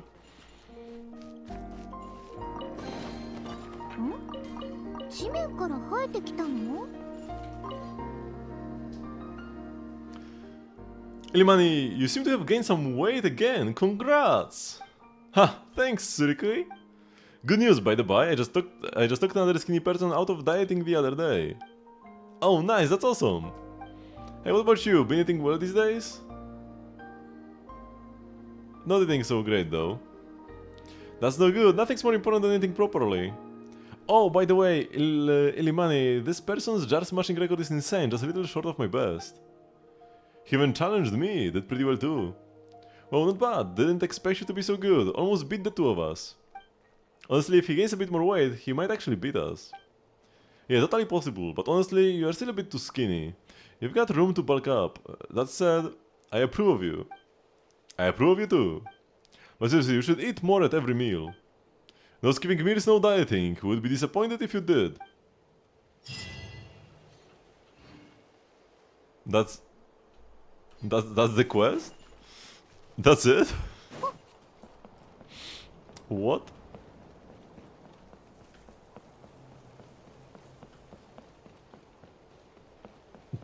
Who are those people?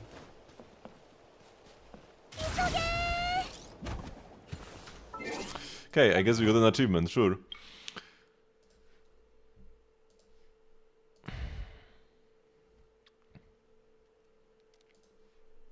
So this is heavyweight contender. And then the next achievement I need is the need for Thorian speed. Now I don't know which of these guys I haven't unlocked yet, which is always annoying. And the wiki will not list the locations either. At least it lists the people. Oh, I must first complete the hidden little lost Saurians. Oh no, I have done this one. I've done this one. Is intensity really the key? In the footsteps of chosen dragons. I'm pretty sure I've done that one as well, right? So the only one left should be Runa? Possibly? Let's see if it's her. And if it's not, that means it's the other guy. But I have done the footsteps of dragons.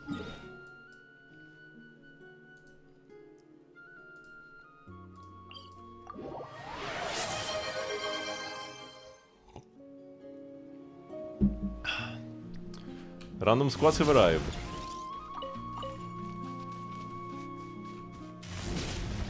Sure, sure. Let me just check if it's her.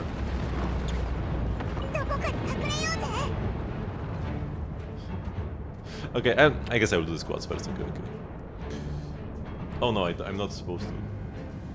Freaking meteors are falling from the sky. The end has come. 1, 2, 3, 4, and 5.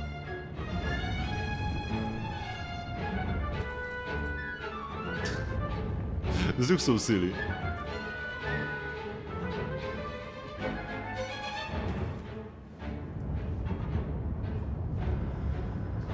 And some meteors almost hit me. I had like one here. Oh, you can see it. One right here and the other right there. And there's no roof above me, so yeah, they could have hit me. Focusing heavily on your goal when you run will lead you to overlook nearby hazards. That just won't do. So my philosophy is to put some things along the path that will spice the challenge up a bit. What do you think? Cheery Outbound Warrior, want to try your hand at this Warriors challenge? Yeah, I haven't done this one yet. Before I do this though, I'll take a quick bathroom break and then we'll be right back with this. And then soon, more rhythm gaming as well. So I'll be right back, don't go anywhere.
Oh, Saya came just in time.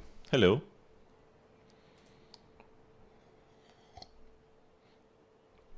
Okay, let's finish this final challenge. Just time for like my comeback from the bathroom.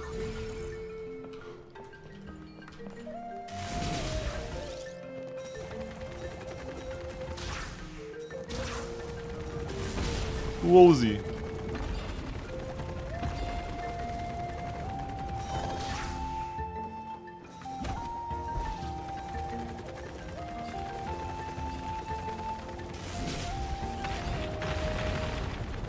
I could be running faster if I spammed right click, but I do not need to be faster. I just definitely don't want to miss any coins.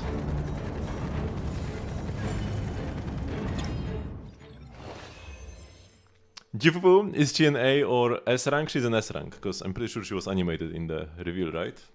This would be like a hard. I mean, also there is the beta. She's the S rank there, but even without any leaks, this is the video we need. She moves. A senior of Swapian Temple, S-rank. Tiger Thyran Jufufu, the righteous heroine, Master Ju. True heroes stand tall for justice. She's so much more spirited in the English, in the English dub.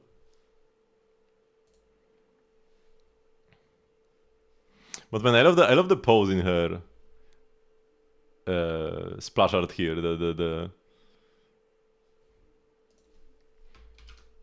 This. I mean, A and S rank movement. Yeah, but like that's the thing, right? If it's an S rank, they've got this live 2D animation. If it's an A rank, it's just a static image. Maybe it could change one day. Maybe we could get an A rank who does have a live 2D art, but I don't think so.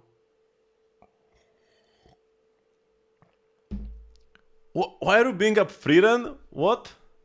What does it have to do with anything?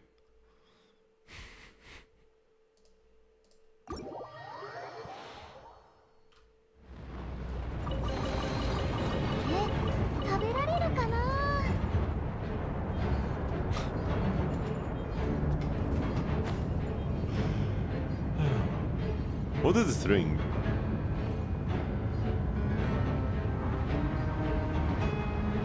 Oh, it's the spirit vein. Can you interact with this ring just by flowing through it? Probably not.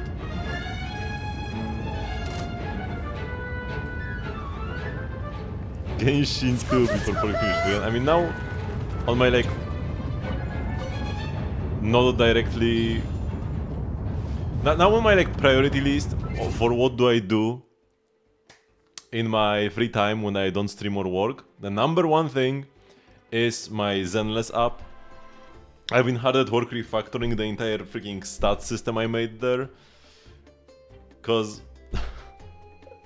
I just let AI write 80% of my code and now I need to fix the mess. After I'm finally done with that, however long it takes, I want to play Clair Obscure Expedition 33 or whatever. It sounds like a cool game.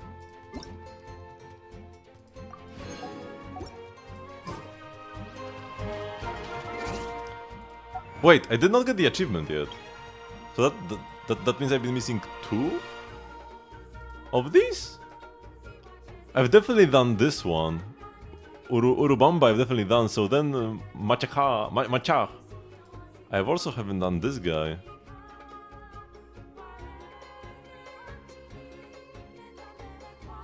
Maybe I haven't done this intensity really the key.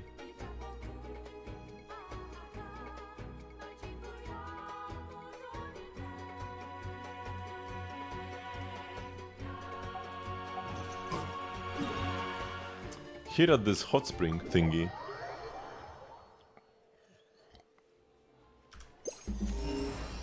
And whenever I'm going to like new places for achievements and stuff, I need to spam my terror compass, because there's a high chance I can find something.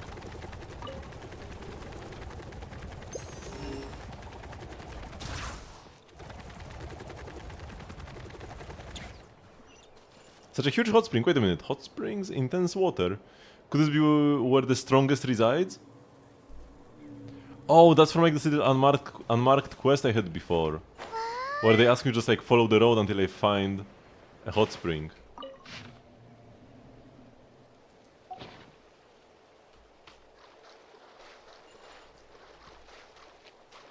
It should heal you. It's so lame when there is a hot spring in a game that does not heal you. I loved how in Breath of the Wild you could throw eggs into a hot spring and then you would get hard-boiled eggs. So cold! This is so cold! Huh? Cold? What are you talking about?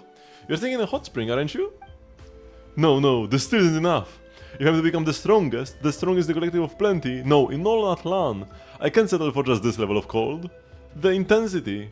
It's nowhere near enough. He would like Midday and Finon, their hot spring competition. Am I pulling an Axa? No. He's a good Verta teammate, but I've already got Jade. And honestly, if I were to invest more into my Herta team, I would rather pull 3B E1 and Jade E1, and then like the Herta E1 and E2, and Linksha E1 and E2. Actually, wait, what does Linksha E2 do even? I don't know. I would rather invest into the characters I already have than to pull a different one. And when it comes to main DPS and Axa, he seems cool, but I don't need more main DPSs. Also, the Silver Wolf buff coming into patches is gonna give me another character to implant weaknesses, because like I feel like an Axa is actually gonna be like very comfy, because it will be like the weakness implant. A lot of people just ignore the weakness implant and only focus on his like personal damage and Herta stack generation and like SP management, whatever. But just being able to actually break enemies so that they don't attack you as much. Also break enemies super fast in Apocalyptic Shadow, especially in a team with 4 different elements. You've got like Linksha, 3B, Anaxa, Herta. That's 4 different types, and you can implant all of them on the enemy. So you can go even from an unplayable matchup where you can't break anything to a godlike matchup where every character in your team can break the enemy. Also, he has like this extra CC on his ult, where it like prevents extra actions. It's not like it doesn't actually delay the enemies, but it prevents any extra actions or counters. So he's gonna be like an incredibly comfy character. But we are also getting a Silver Wolf buff. So if I want like to implant weaknesses in Apocalyptic Shadow, I can just play Silver Wolf instead. And her skill should also implant all the weaknesses you have in your team, from what we know so far, but we'll know next patch. 3.5 more weeks, and then we'll have the 3.4 beta. Even if you get him it will be fine, but you would rather have Hyacinth, yeah. I could maybe do a 10 pull on 0 PT. A 0 PT and Axagoras would be welcome. So I could do a 10 pull or 2. Especially because we also get like this event lightcon for him, so you don't even need his light. I mean, his lightcon is kinda big because it allows him to like consistently, I think, 2-turn ult, and normally it's like a bit off.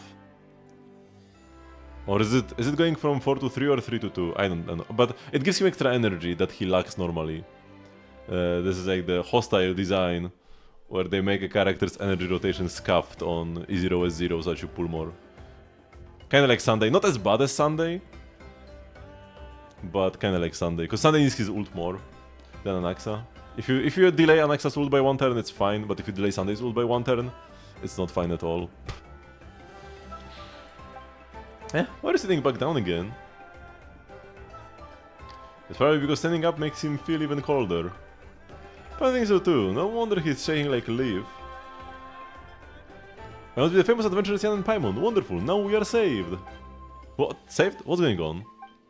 Alright, I will spill the beans. According to the master himself, he's on a journey to become the strongest. To that end, he's fully immersed himself in some sort of hot spring training.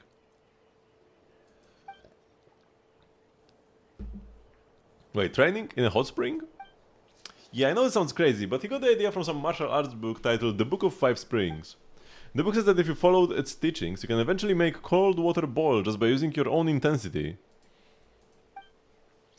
That's not even the wildest part. The book's full of insane stories about martial arts legends, like one guy who punched straight through a mountain in one night, and another one who could crush rocks into gemstones with his bare hands.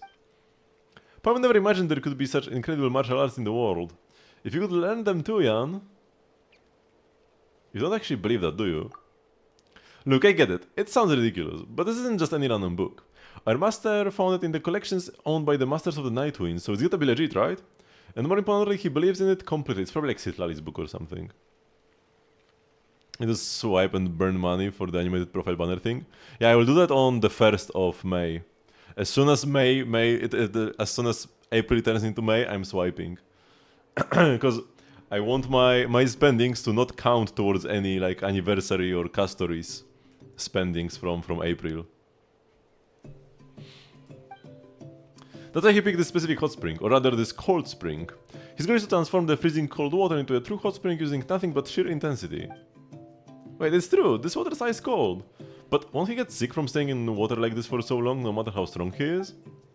Yeah, exactly, and even if he doesn't get sick, this can't go on forever.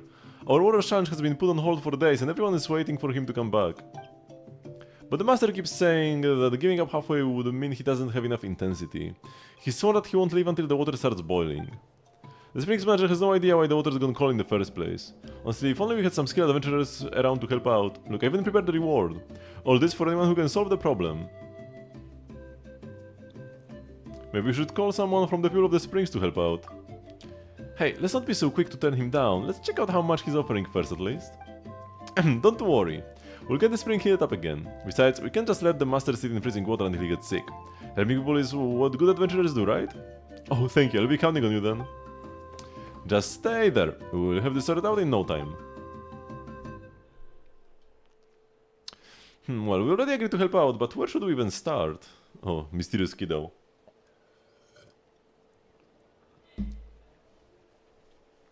How about giving our magical mystical phlogiston a try? Roar? That's never going to work. This area is way too big.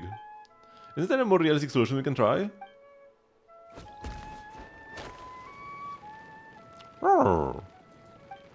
Wait, Craig, don't go wandering off like that.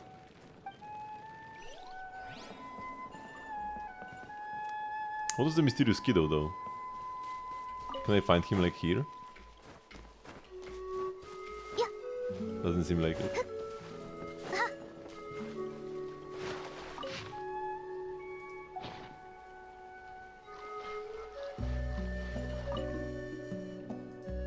This is so cold.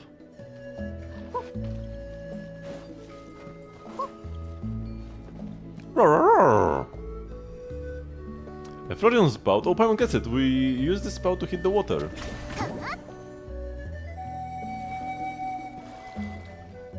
Electricoholosaurus? Why is it here? Kyo! Kyo! So we were here after all. If you guys hadn't come out when you did, I'd have... What if it gotten hurt? Don't just run off like that again, okay? Hey, cheer up. Look, Electrosaurus fine, see? Super full of energy too. I'm okay now. Oh, I forgot to introduce myself. I am Linaha, from the people of the Springs. I'm really assigned to take care of the little Coholosaurs. Hello, that's pretty impressive. Not really. If I were more like you, Miss Paimon, they probably wouldn't have run off like that. Wait. Oh yeah, I mean, it makes sense that he knows us, cause everybody knows us. I was thinking that they might have all gone to play near the vents, and turns out I was right. So the hot springs got cold because the little Coholosaurs had the Floriston vents all blocked up, huh? Nor the spring caretaker didn't notice anything. Actually, there are still 2 more Coholosaurs I haven't found yet. I think they're probably hiding in the Floriston vents too. Leave it to us. We'll find the other little Coholosaurs while we adjust the water temperature, don't you worry. Really? Thank you. It's great to have Miss Paimon around. Hey, of course, you can always count on a legendary adventurer like the Great Paimon. This is a piece of cake.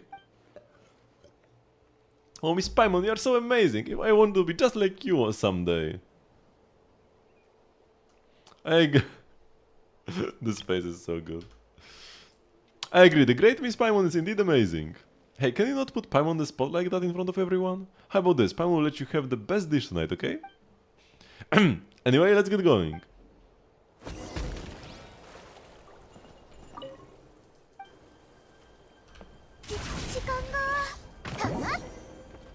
Okay, we're just missing the last one.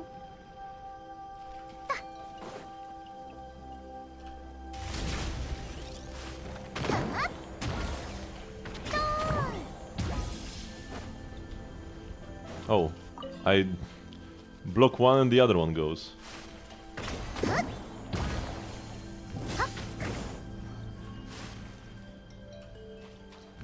Oh, because this is blocked up. It can't start because of the boxes. That was the issue. Also, possibly this thing here.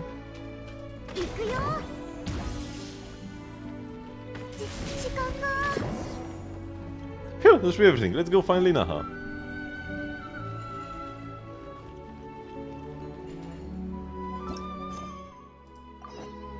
Oh yeah, it's right here. I was like, is the kiddo gone? Why is there no marker?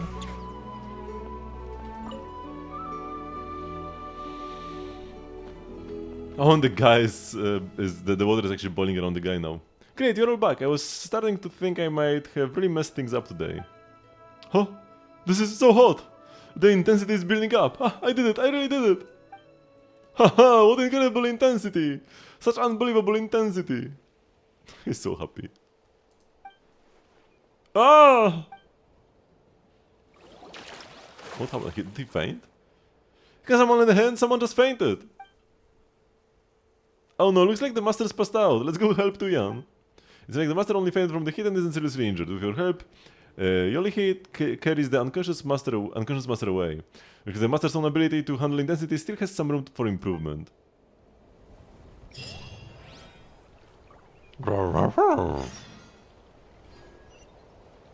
What's wrong, Kvek? Is there something you want to tell us? Oh, I feel like the end of the quest. Oh no. Maybe he's tired. We should take a break. Pam has no an idea. When do we relax in the place where we first met? Alright, Jan, let's go. Oh no, I don't want to do this. Also, where is the guy? Is he like around here or is he somewhere else? I want to do the Warriors challenge first before I do that. Oh yeah, his location after the quest? Oh yeah, he's actually somewhere else. He's up here. I should have used my treasure finder. Whoopsie. I mean, that probably wasn't anything, surely, right?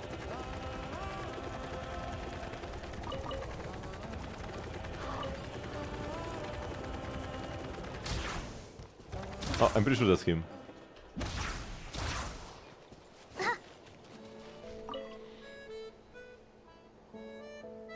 I can feel it, your intensity. It's impressive, truly impressive. So, what do you say? Want to take on the Warriors challenge? I am ready.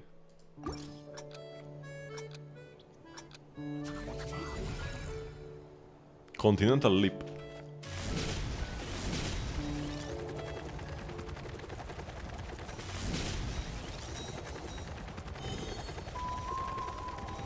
Did I get all the coins? I hope I did. I might have missed some.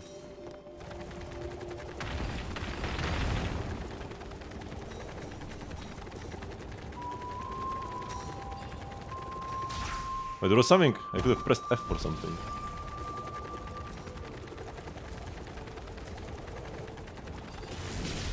What was he?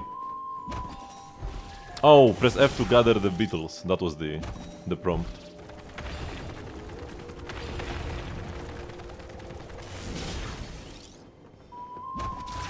Woozy! What was that?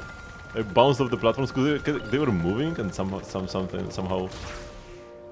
Okay, 80 looks like the correct number, right? Yeah, 8 out of 80. I did not miss anything. Chesties!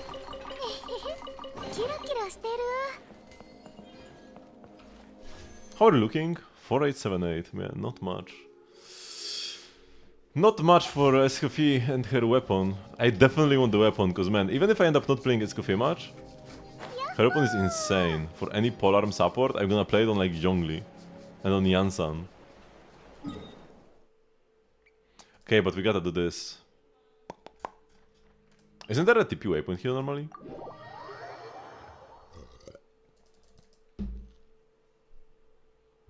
Hello, Xnay? Nah, you could never be late. I mean, I guess if I already end the stream, then you are late, but like...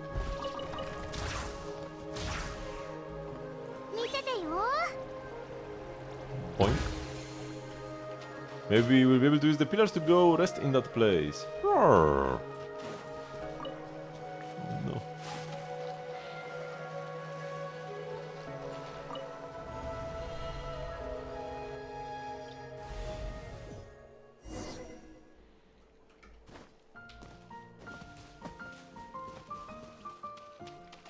Oh, this is the leave button. Remember with friends, it's always super fun in that 2-week Minecraft yearly event. I just had my Minecraft yearly event as well recently. It was pretty fun until one of my friends summoned the Wither in their base and it destroyed the entire thing, and then they didn't want to play anymore. They wanted to like load a backup from like the day before, but then other people who played during that time didn't want to lose their progress, and so we were stuck between a rock and a hard place, and everybody stopped playing anyways eventually. Craig, where did he get this camera? I think if you want to pull for Hyacinth or Cypher because you like them both, but probably won't have the pulls for both because the rack is horrible. Both are good, but a sustain that can deal damage is just pretty insane, honestly. I feel like Hyacinth. I mean, both look very good, and they buffed Cypher so much, she's even a good main DPS right now. But so Hyacinth is also a good main DPS. While also healing. For this HP meta. Even if you don't have Castoris, like if you have Castoris, Hyacinth is gonna be absolutely insane for her. And even if you don't, then like Blade Midday or even the buffed Jinglu in the future should all be great partners for Hyacinth. Rawr. Hey Craig, where did you get this camera from? Did you sneak up on someone and... No way! How much better is Hyacinth than Luocha? Hard to say exactly, but should be a lot better. Especially with her S1. But even without that. Should still be pretty insane. In a Castoris team you usually can have quite a lot of skill points, so Hyacinth can spam her skill. And then she's actually a main DPS in her own right, while also healing everybody. And also the... like when her horsey takes damage it heals more or something. So it's a good synergy with Castoris.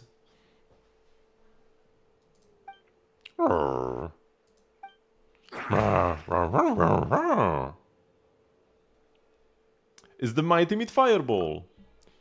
Now that you mentioned, Paimon Sarta remembers. Hey, back in the Chain of Echoes, wasn't there this guy who wanted to be a director but used his camera the wrong way around? Ah, is that where you got your camera? You wanna take a picture with us, right? Paimon gets you. Yeah, we've been adventuring for so long, but haven't taken any pictures together. Now the little one's curse has been lifted, he can finally grow up big and strong. I mean, the curse was never real in the first place.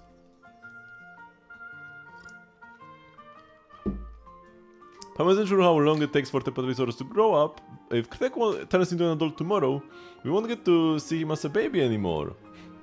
Yeah, let's take it. Master Photographer Paimon set everything up, this should be just right. And the camera's definitely facing us. Everyone say Mighty Meat Fireball in 3, 2, 1. Mighty Meaty Fireball. Oh, this is so nice. This was a great series of world quests. Let me make double sure that I took the picture, because I definitely want this on my wallpaper.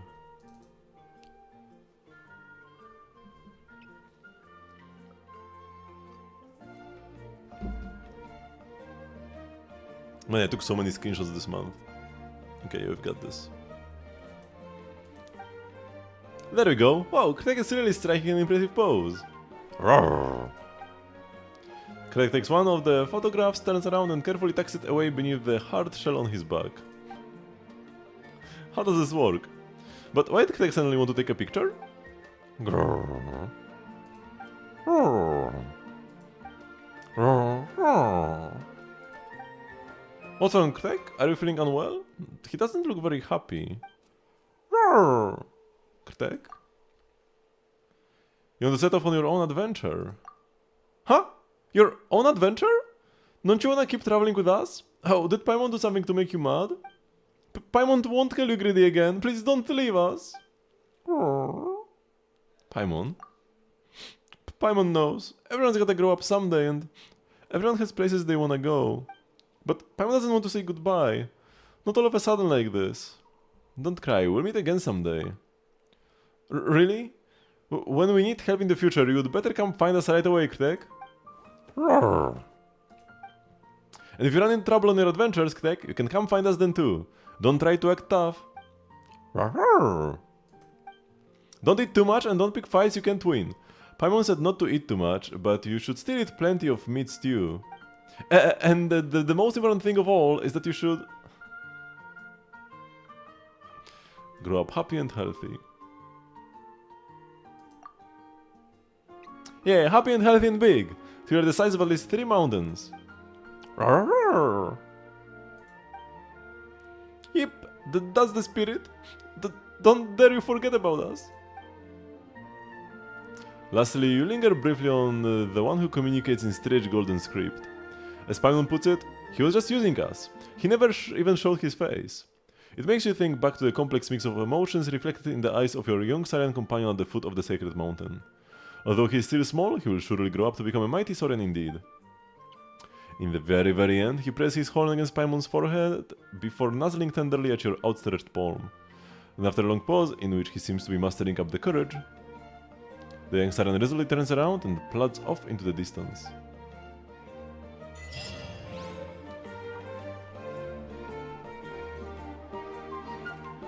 Have an awesome adventure! Wait, so he's like gone? Oh, this is the egg we found at one place before. Maybe the egg will hatch and we'll get a different Saurian.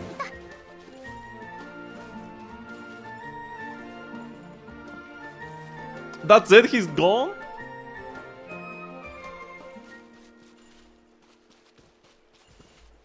And you won't even be able to find him here anymore?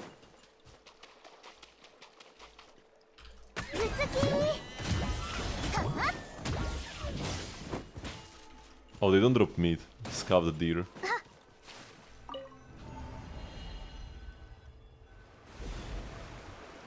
But like... this entire place is just here so that... we could meet him at any time. So why did he leave?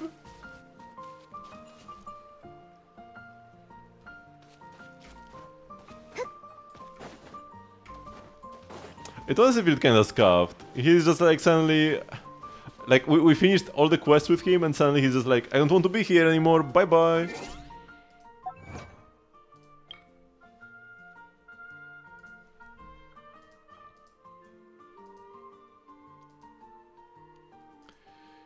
Need for Saurian speed.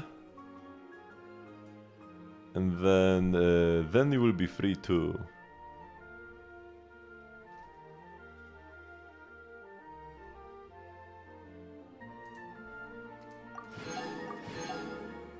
I do think I have some achievements left. Also, we got an avatar now. Oh, should I change to this little chonker? Man, we've got like 3 avatars with him. Crazy. I think I will stay. Also, I don't think I have a name card that will fit as well. I mean, there is the challenge name card, the celebration. This would fit well with the Saurian. But I want like some travel notes. I guess I could play like this with the Saurian. The color scheme would fit. We should be able to like sort them by type. Like character name cards. And BP name cards. And achievement name cards. And then celebration. The gaming one. But like, I want to use the name cards I paid for, right? I mean, I could go back to my old favorite.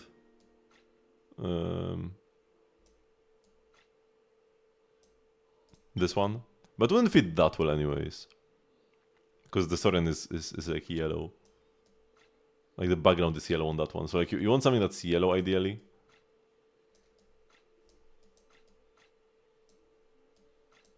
Or orange. Like this would fit the McDonald's celebration, but that's kinda scuffed. This one would fit perfectly, but it's just a celebration name card, and this one will be fine. Or the flame. But yeah, I'm gonna stay. I like this setup. I like Su. Or Ru, sorry, not Su, Ru. Okay. Wait, I have not spent my resin today, have I? Oh shoot, I have got 195 resin! We cap in half an hour! Whoopsie daisy, let's go and spend it quickly? I totally forgot about it, it was rhythm gaming for 2.5 hours. Like, not rhythm gaming, but like I was rhythm gaming for over an hour. And then doing this. If I were to cap, man. Crazy, crazy.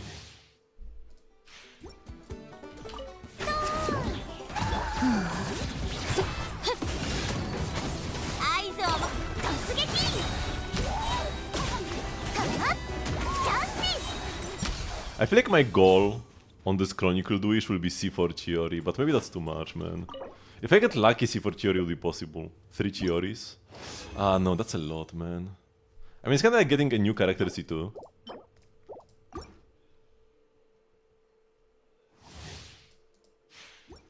Almost have to restart. Just, yeah, make a new account.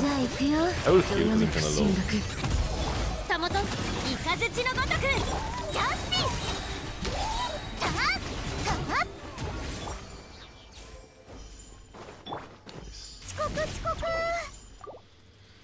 I would have to make a new account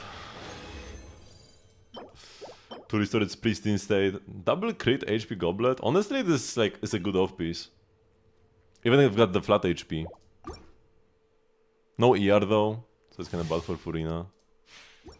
But if it's got 50 crit value, maybe it will be good enough for Furina.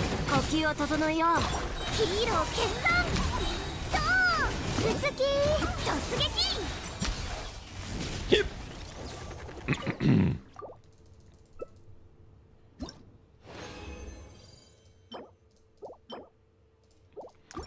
I wonder if I will have a usable set for Skirk by the time she releases.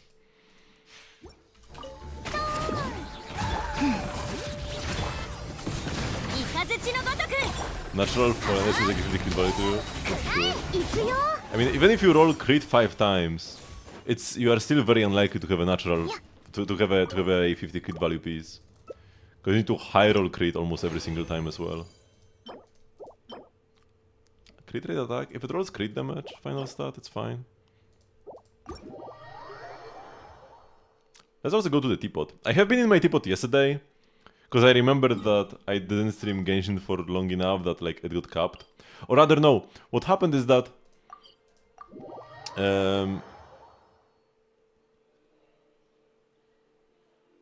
I forgot to go into the teapot during my last stream.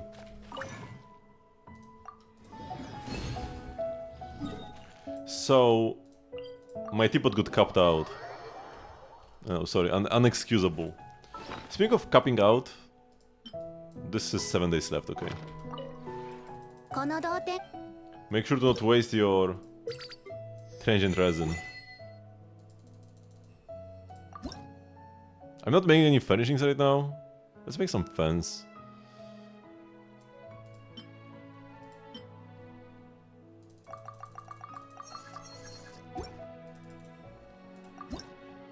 Yeah, we've bought them this week. Okay. Thank you for the service, Tabby. And yeah, let's spend the rest of my resin here, and then we can rhythm game a bit.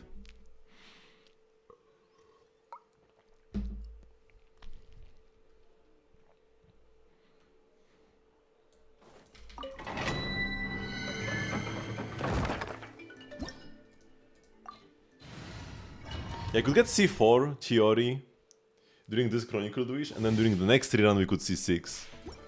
And it should be my first C6 character in Genshin.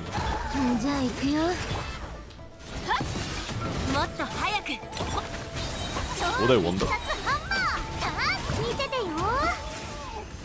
Possibly. I haven't signed to Genshin for almost a month, man. Have you seen the Nod-Krai teasers?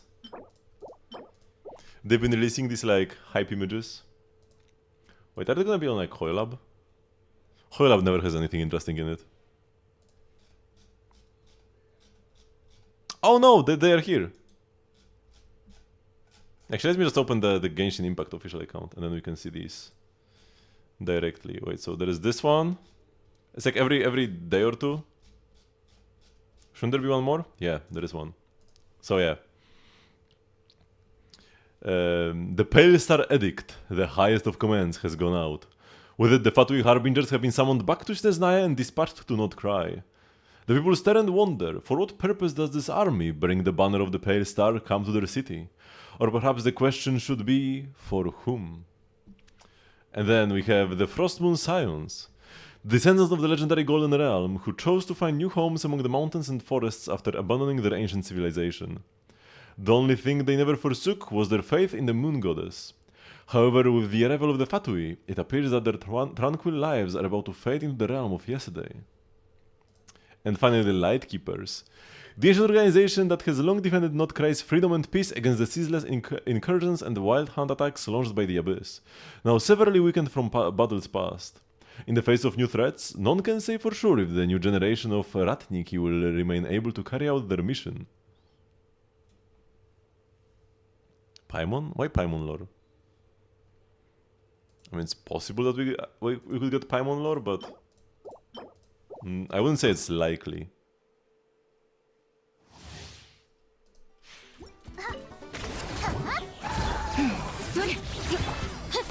I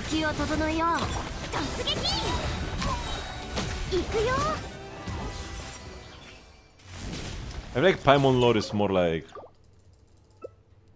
7.x material.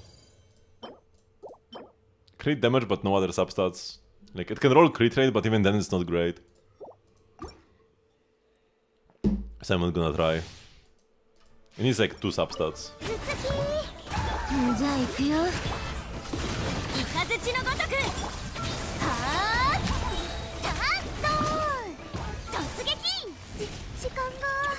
I get consistent 14-second clears with this setup. Oh, nope. The Stack Goblet is not the worst. It's not good either though.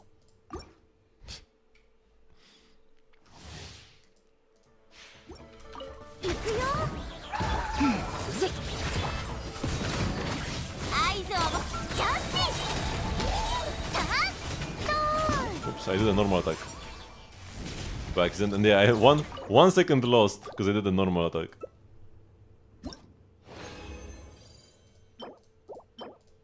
Okay.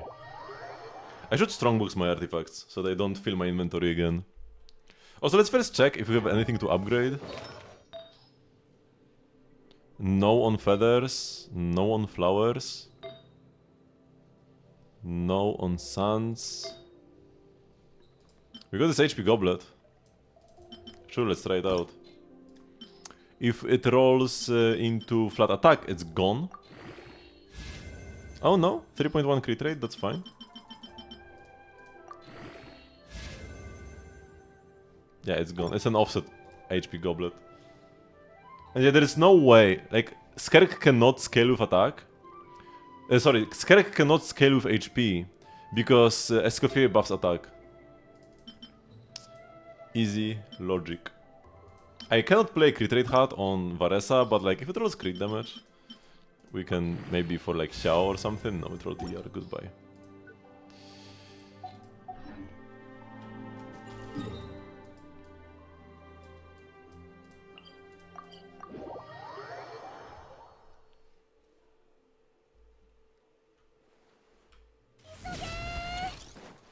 Oh no. Yeah.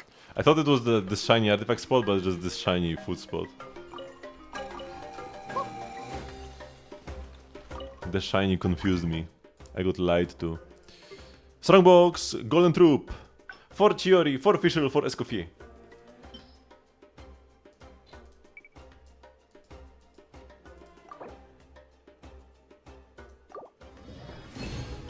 Pyro damage, no substats, defense, no substats.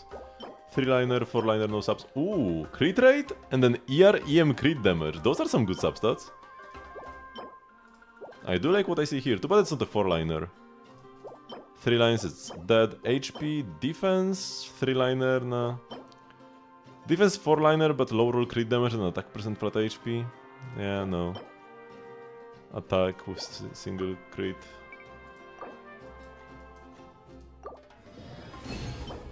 HP, defense, double crit ER, but it's double low roll crit. 3 lines, defense goblet, this is not worth it. If at least they were high rolls. Crit damage attack EM now. If somebody's capped on crit rate, but how would you be capped on crit rate on Golden Troop? If it rolls 5 times crit damage, it's fine. Defense, HP.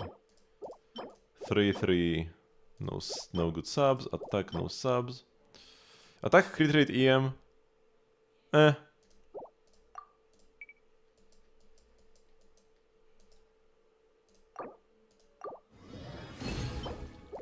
Defense, nothing. Crit damage, attack, EM. If it rolls crit rate, sure.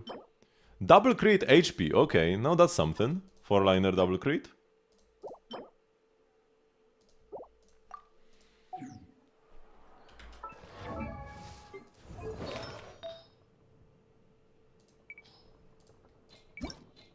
Let's do a golden troop set filter. And yeah, first let's check this piece. I don't have high hopes for it, but might as well. EM 19. Sure. Flat HP, okay, it's gone. Sands none, goblet none, 2 hats though. Mechanic hat is crit rate, 15 crit, 15 ER, 21 crit damage.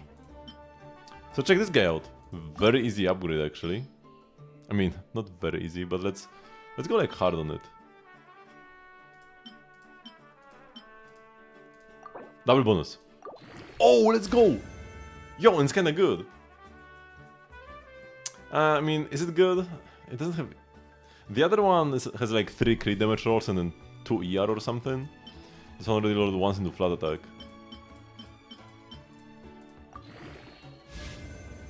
But hey, it was very cheap to upgrade, so it's worth it.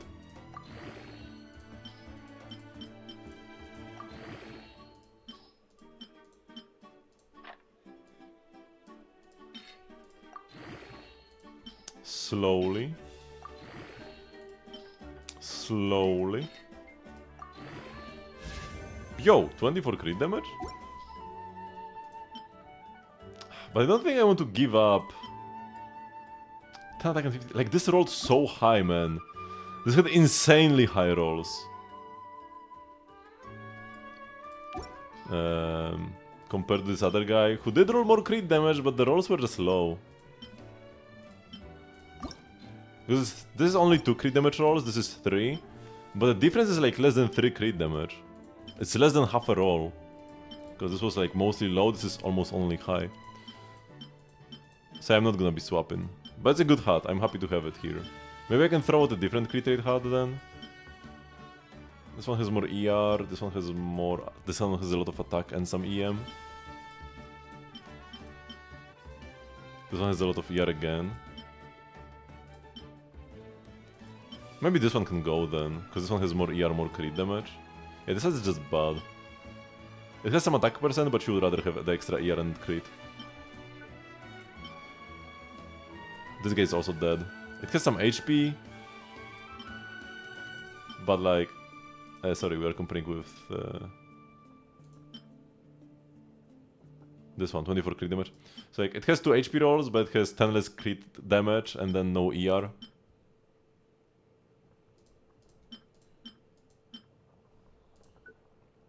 Yeah, I'm not gonna play it. I would play something like this on Furina, the 22-year one. Okay, let's check out the crit damage hat. It needs crit rate as the final stat, if it doesn't, it's gone. Yeah, goodbye. To this hat. Okay, so, we still have some time, not much, but some. Enough to do some rhythm gaming.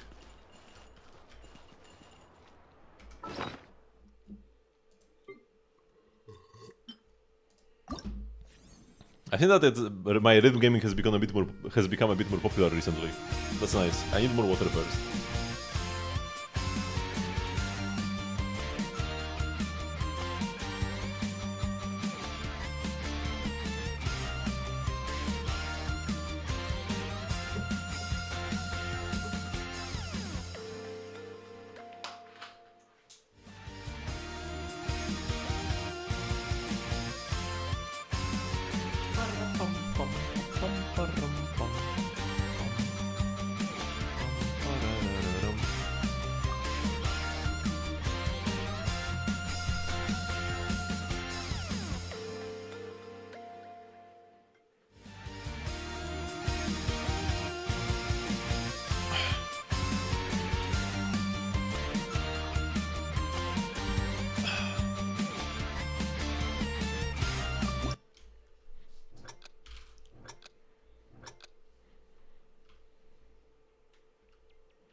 I pressed the wrong button.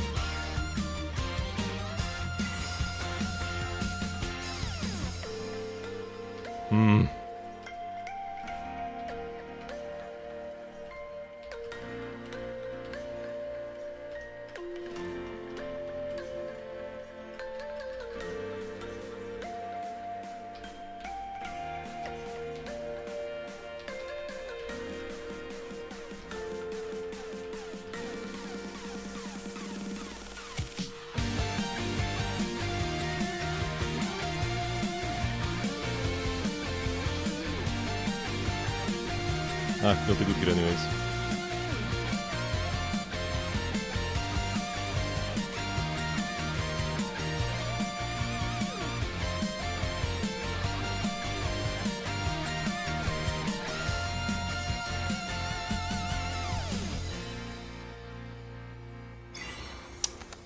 Pretty good run, but yeah.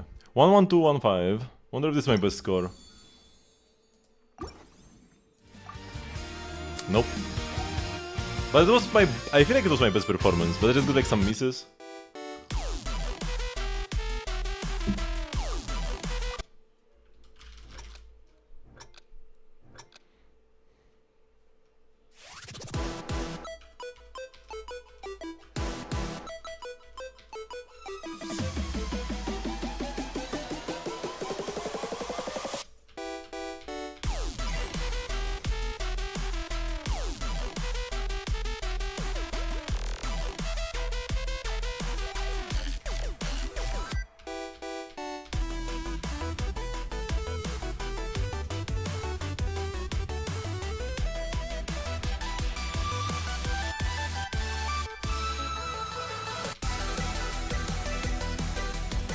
Ah, too early.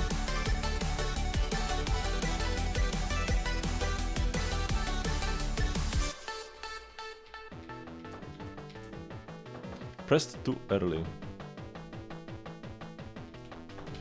Oh, and now I moved my keyboard a bit. And my fingers were a bit misaligned.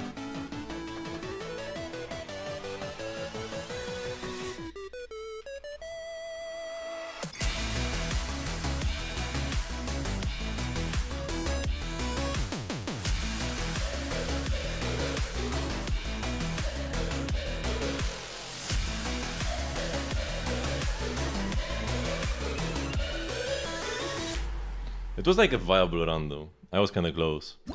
Once again, might not be my highest score with 8-5-8-5. Yeah, but it was my best run for sure. I've already done Katina today, so just do Chasing the Rainbow. And I'll do the same song multiple times a day.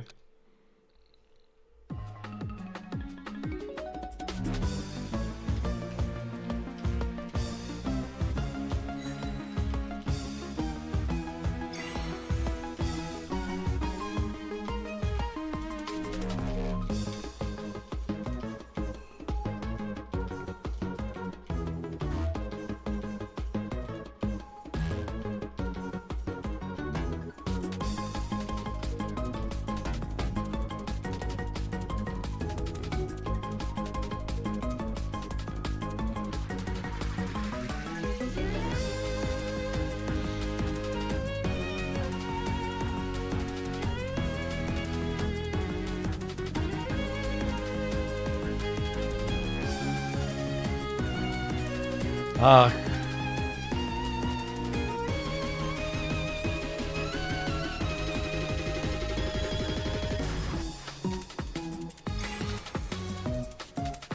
So close again.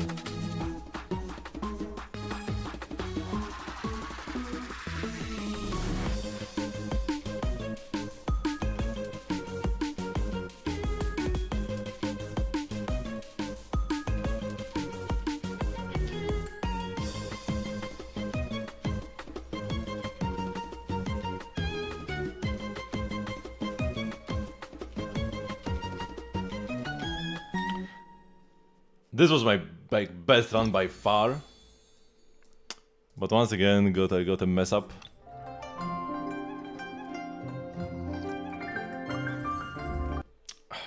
But we're getting close. That's a very hard map, and it feels very satisfying to get right.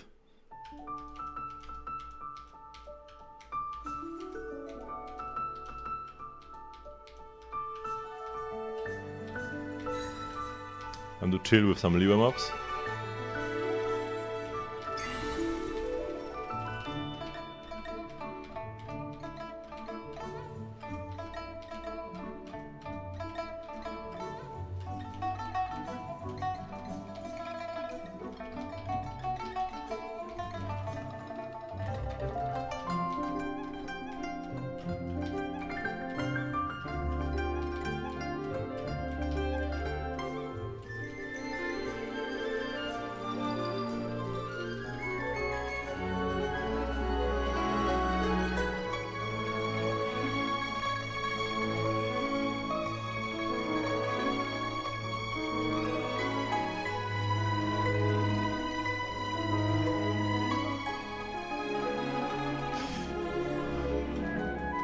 I unfocused for a sec, but I think I got it anyways.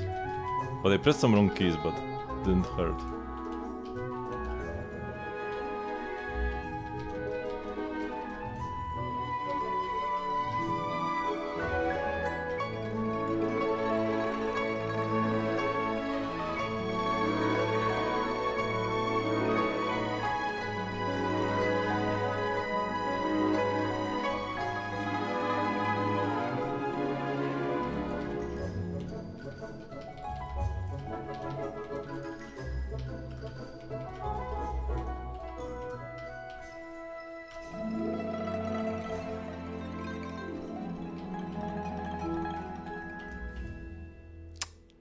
Nice. Good session already. Got another perfect in one's cup. Now let's get rapid as wildfire. This one's probably harder. But yeah, at one point I just pressed some wrong buttons, but I managed to correct myself quickly enough.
Man, I lost in such an easy section.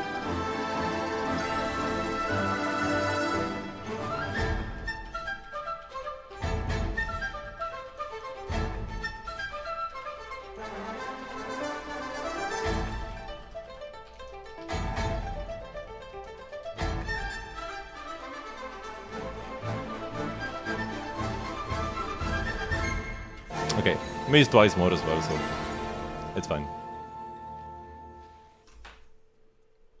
Wasn't focused enough. Actually, 3 good, 4 misses. How did this happen? I don't even know. We've done Duel in the Mist, but not Inazuma.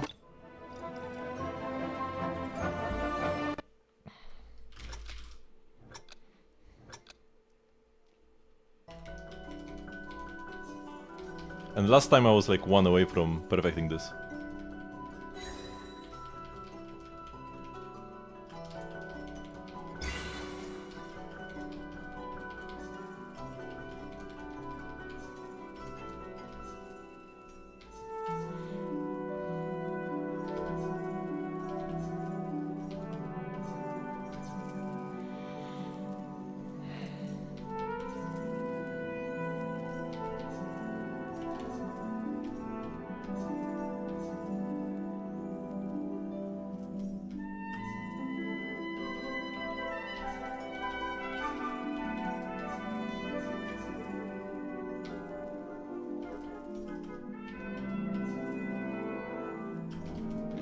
I wasn't ready for this.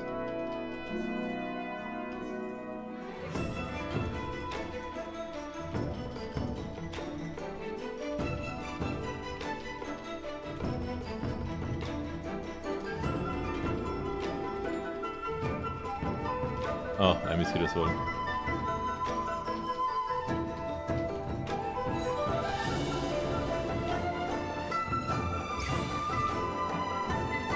I always get so unfocused during the first half because it's like so calm. My head goes elsewhere. It's impossible for me to stay focused on this map, man. I almost had the same issue in the Liyue map earlier that I perfected, but I managed to click 3 buttons at the same time and one was just happened to be right.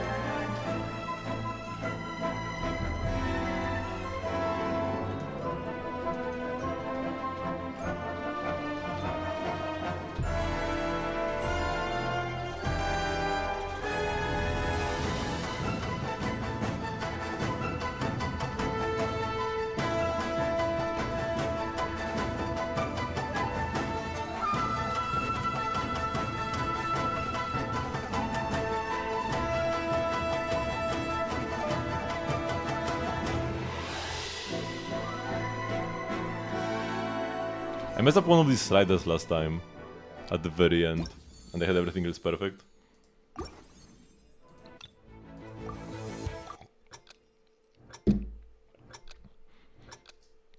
I just speedrun of all the songs.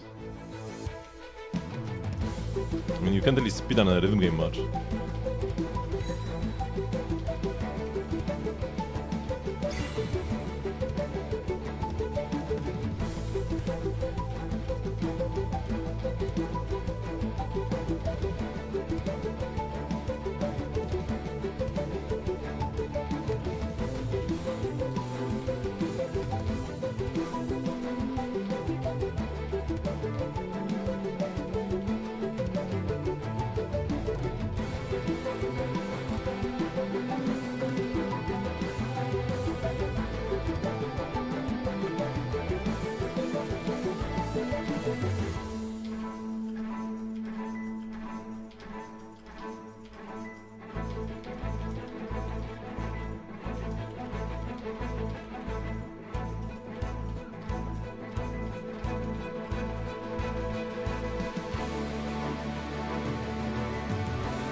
Ruined it. Such a good run.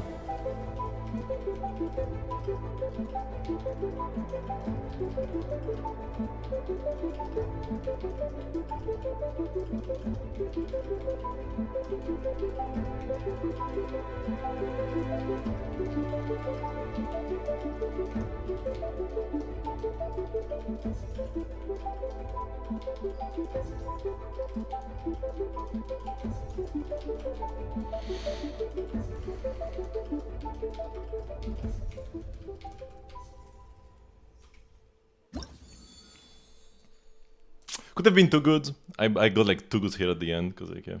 Also, 1-3-9-5. My best score so far. And a very good performance. I got like almost through the entire hardest section perfectly. But towards the very end. Okay, just 2 more maps. Because I've done Sumer already, so it's just Almighty Violet Thunder. And then the Fontanian one. Man. This one was kinda heartbreaking, but it's fine, I love the map. It's a map I would play even if I already had it perfect, so it doesn't matter when I get it perfectly. The maps I don't like are the ones I want to perfect soon.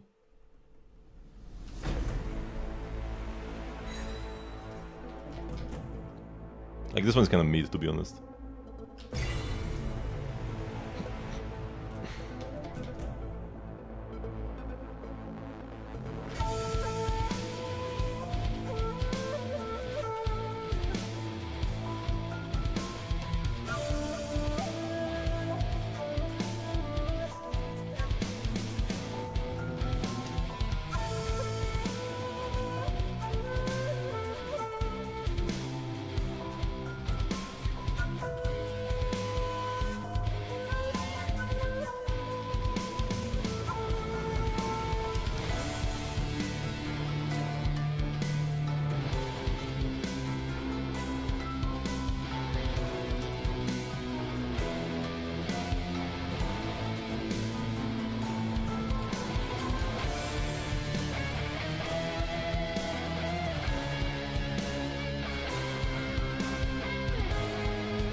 Ach.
One good, one miss. Okay. Time for this absolute banger.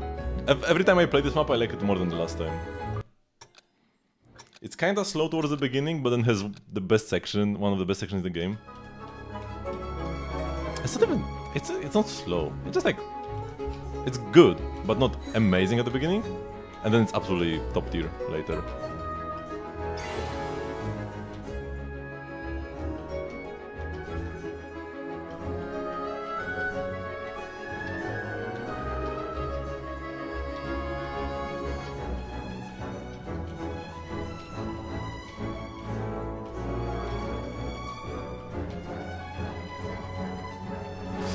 Oh, wait, let me retry, because I want to have a hope at perfecting this. It was early enough.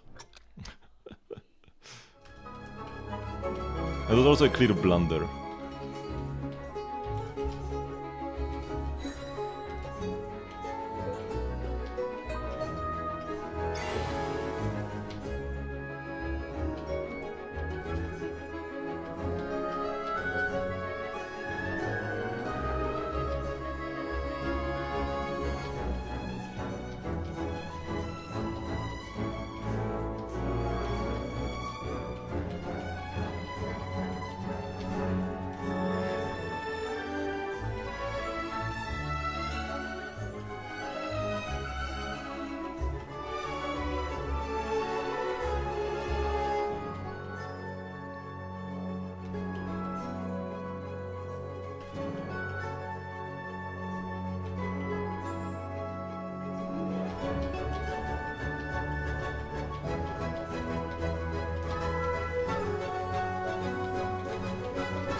I couldn't do this. Last time I did it, I did this section perfectly. I wasn't focused enough.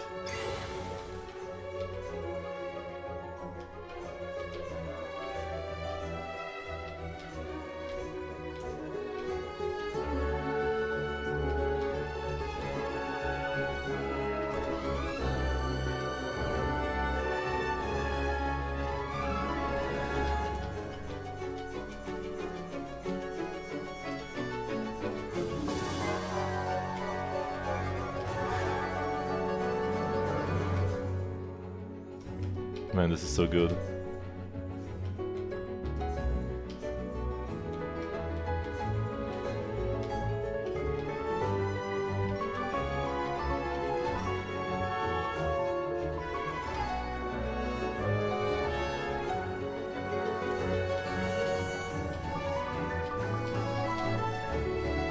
Ah, man, this section is also tricky.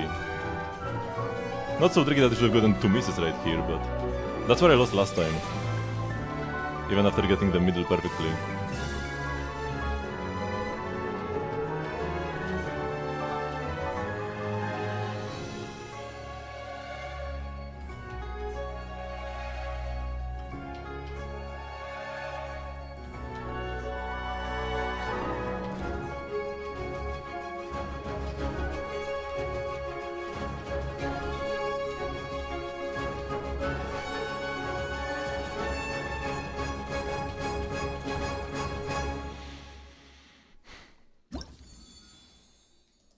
Let me just do one final like Ororon song at the end.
Nice. Although, like, yeah, this one already had Canorus, so this means nothing.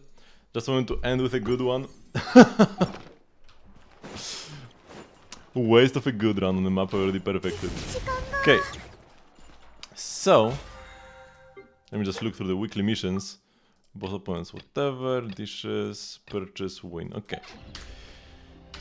Thank you everybody very much for watching, but this will be the end of the stream for today. I do have a stream every single time at 8 p. Every single day at 8 p.m. CST, which is 3 hours before now. You can join the Discord server to get stream notifications and the like. I still need to do the trials, but we still have time. It's fine. And we max this out.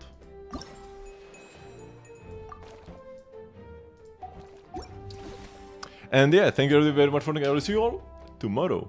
Bye bye.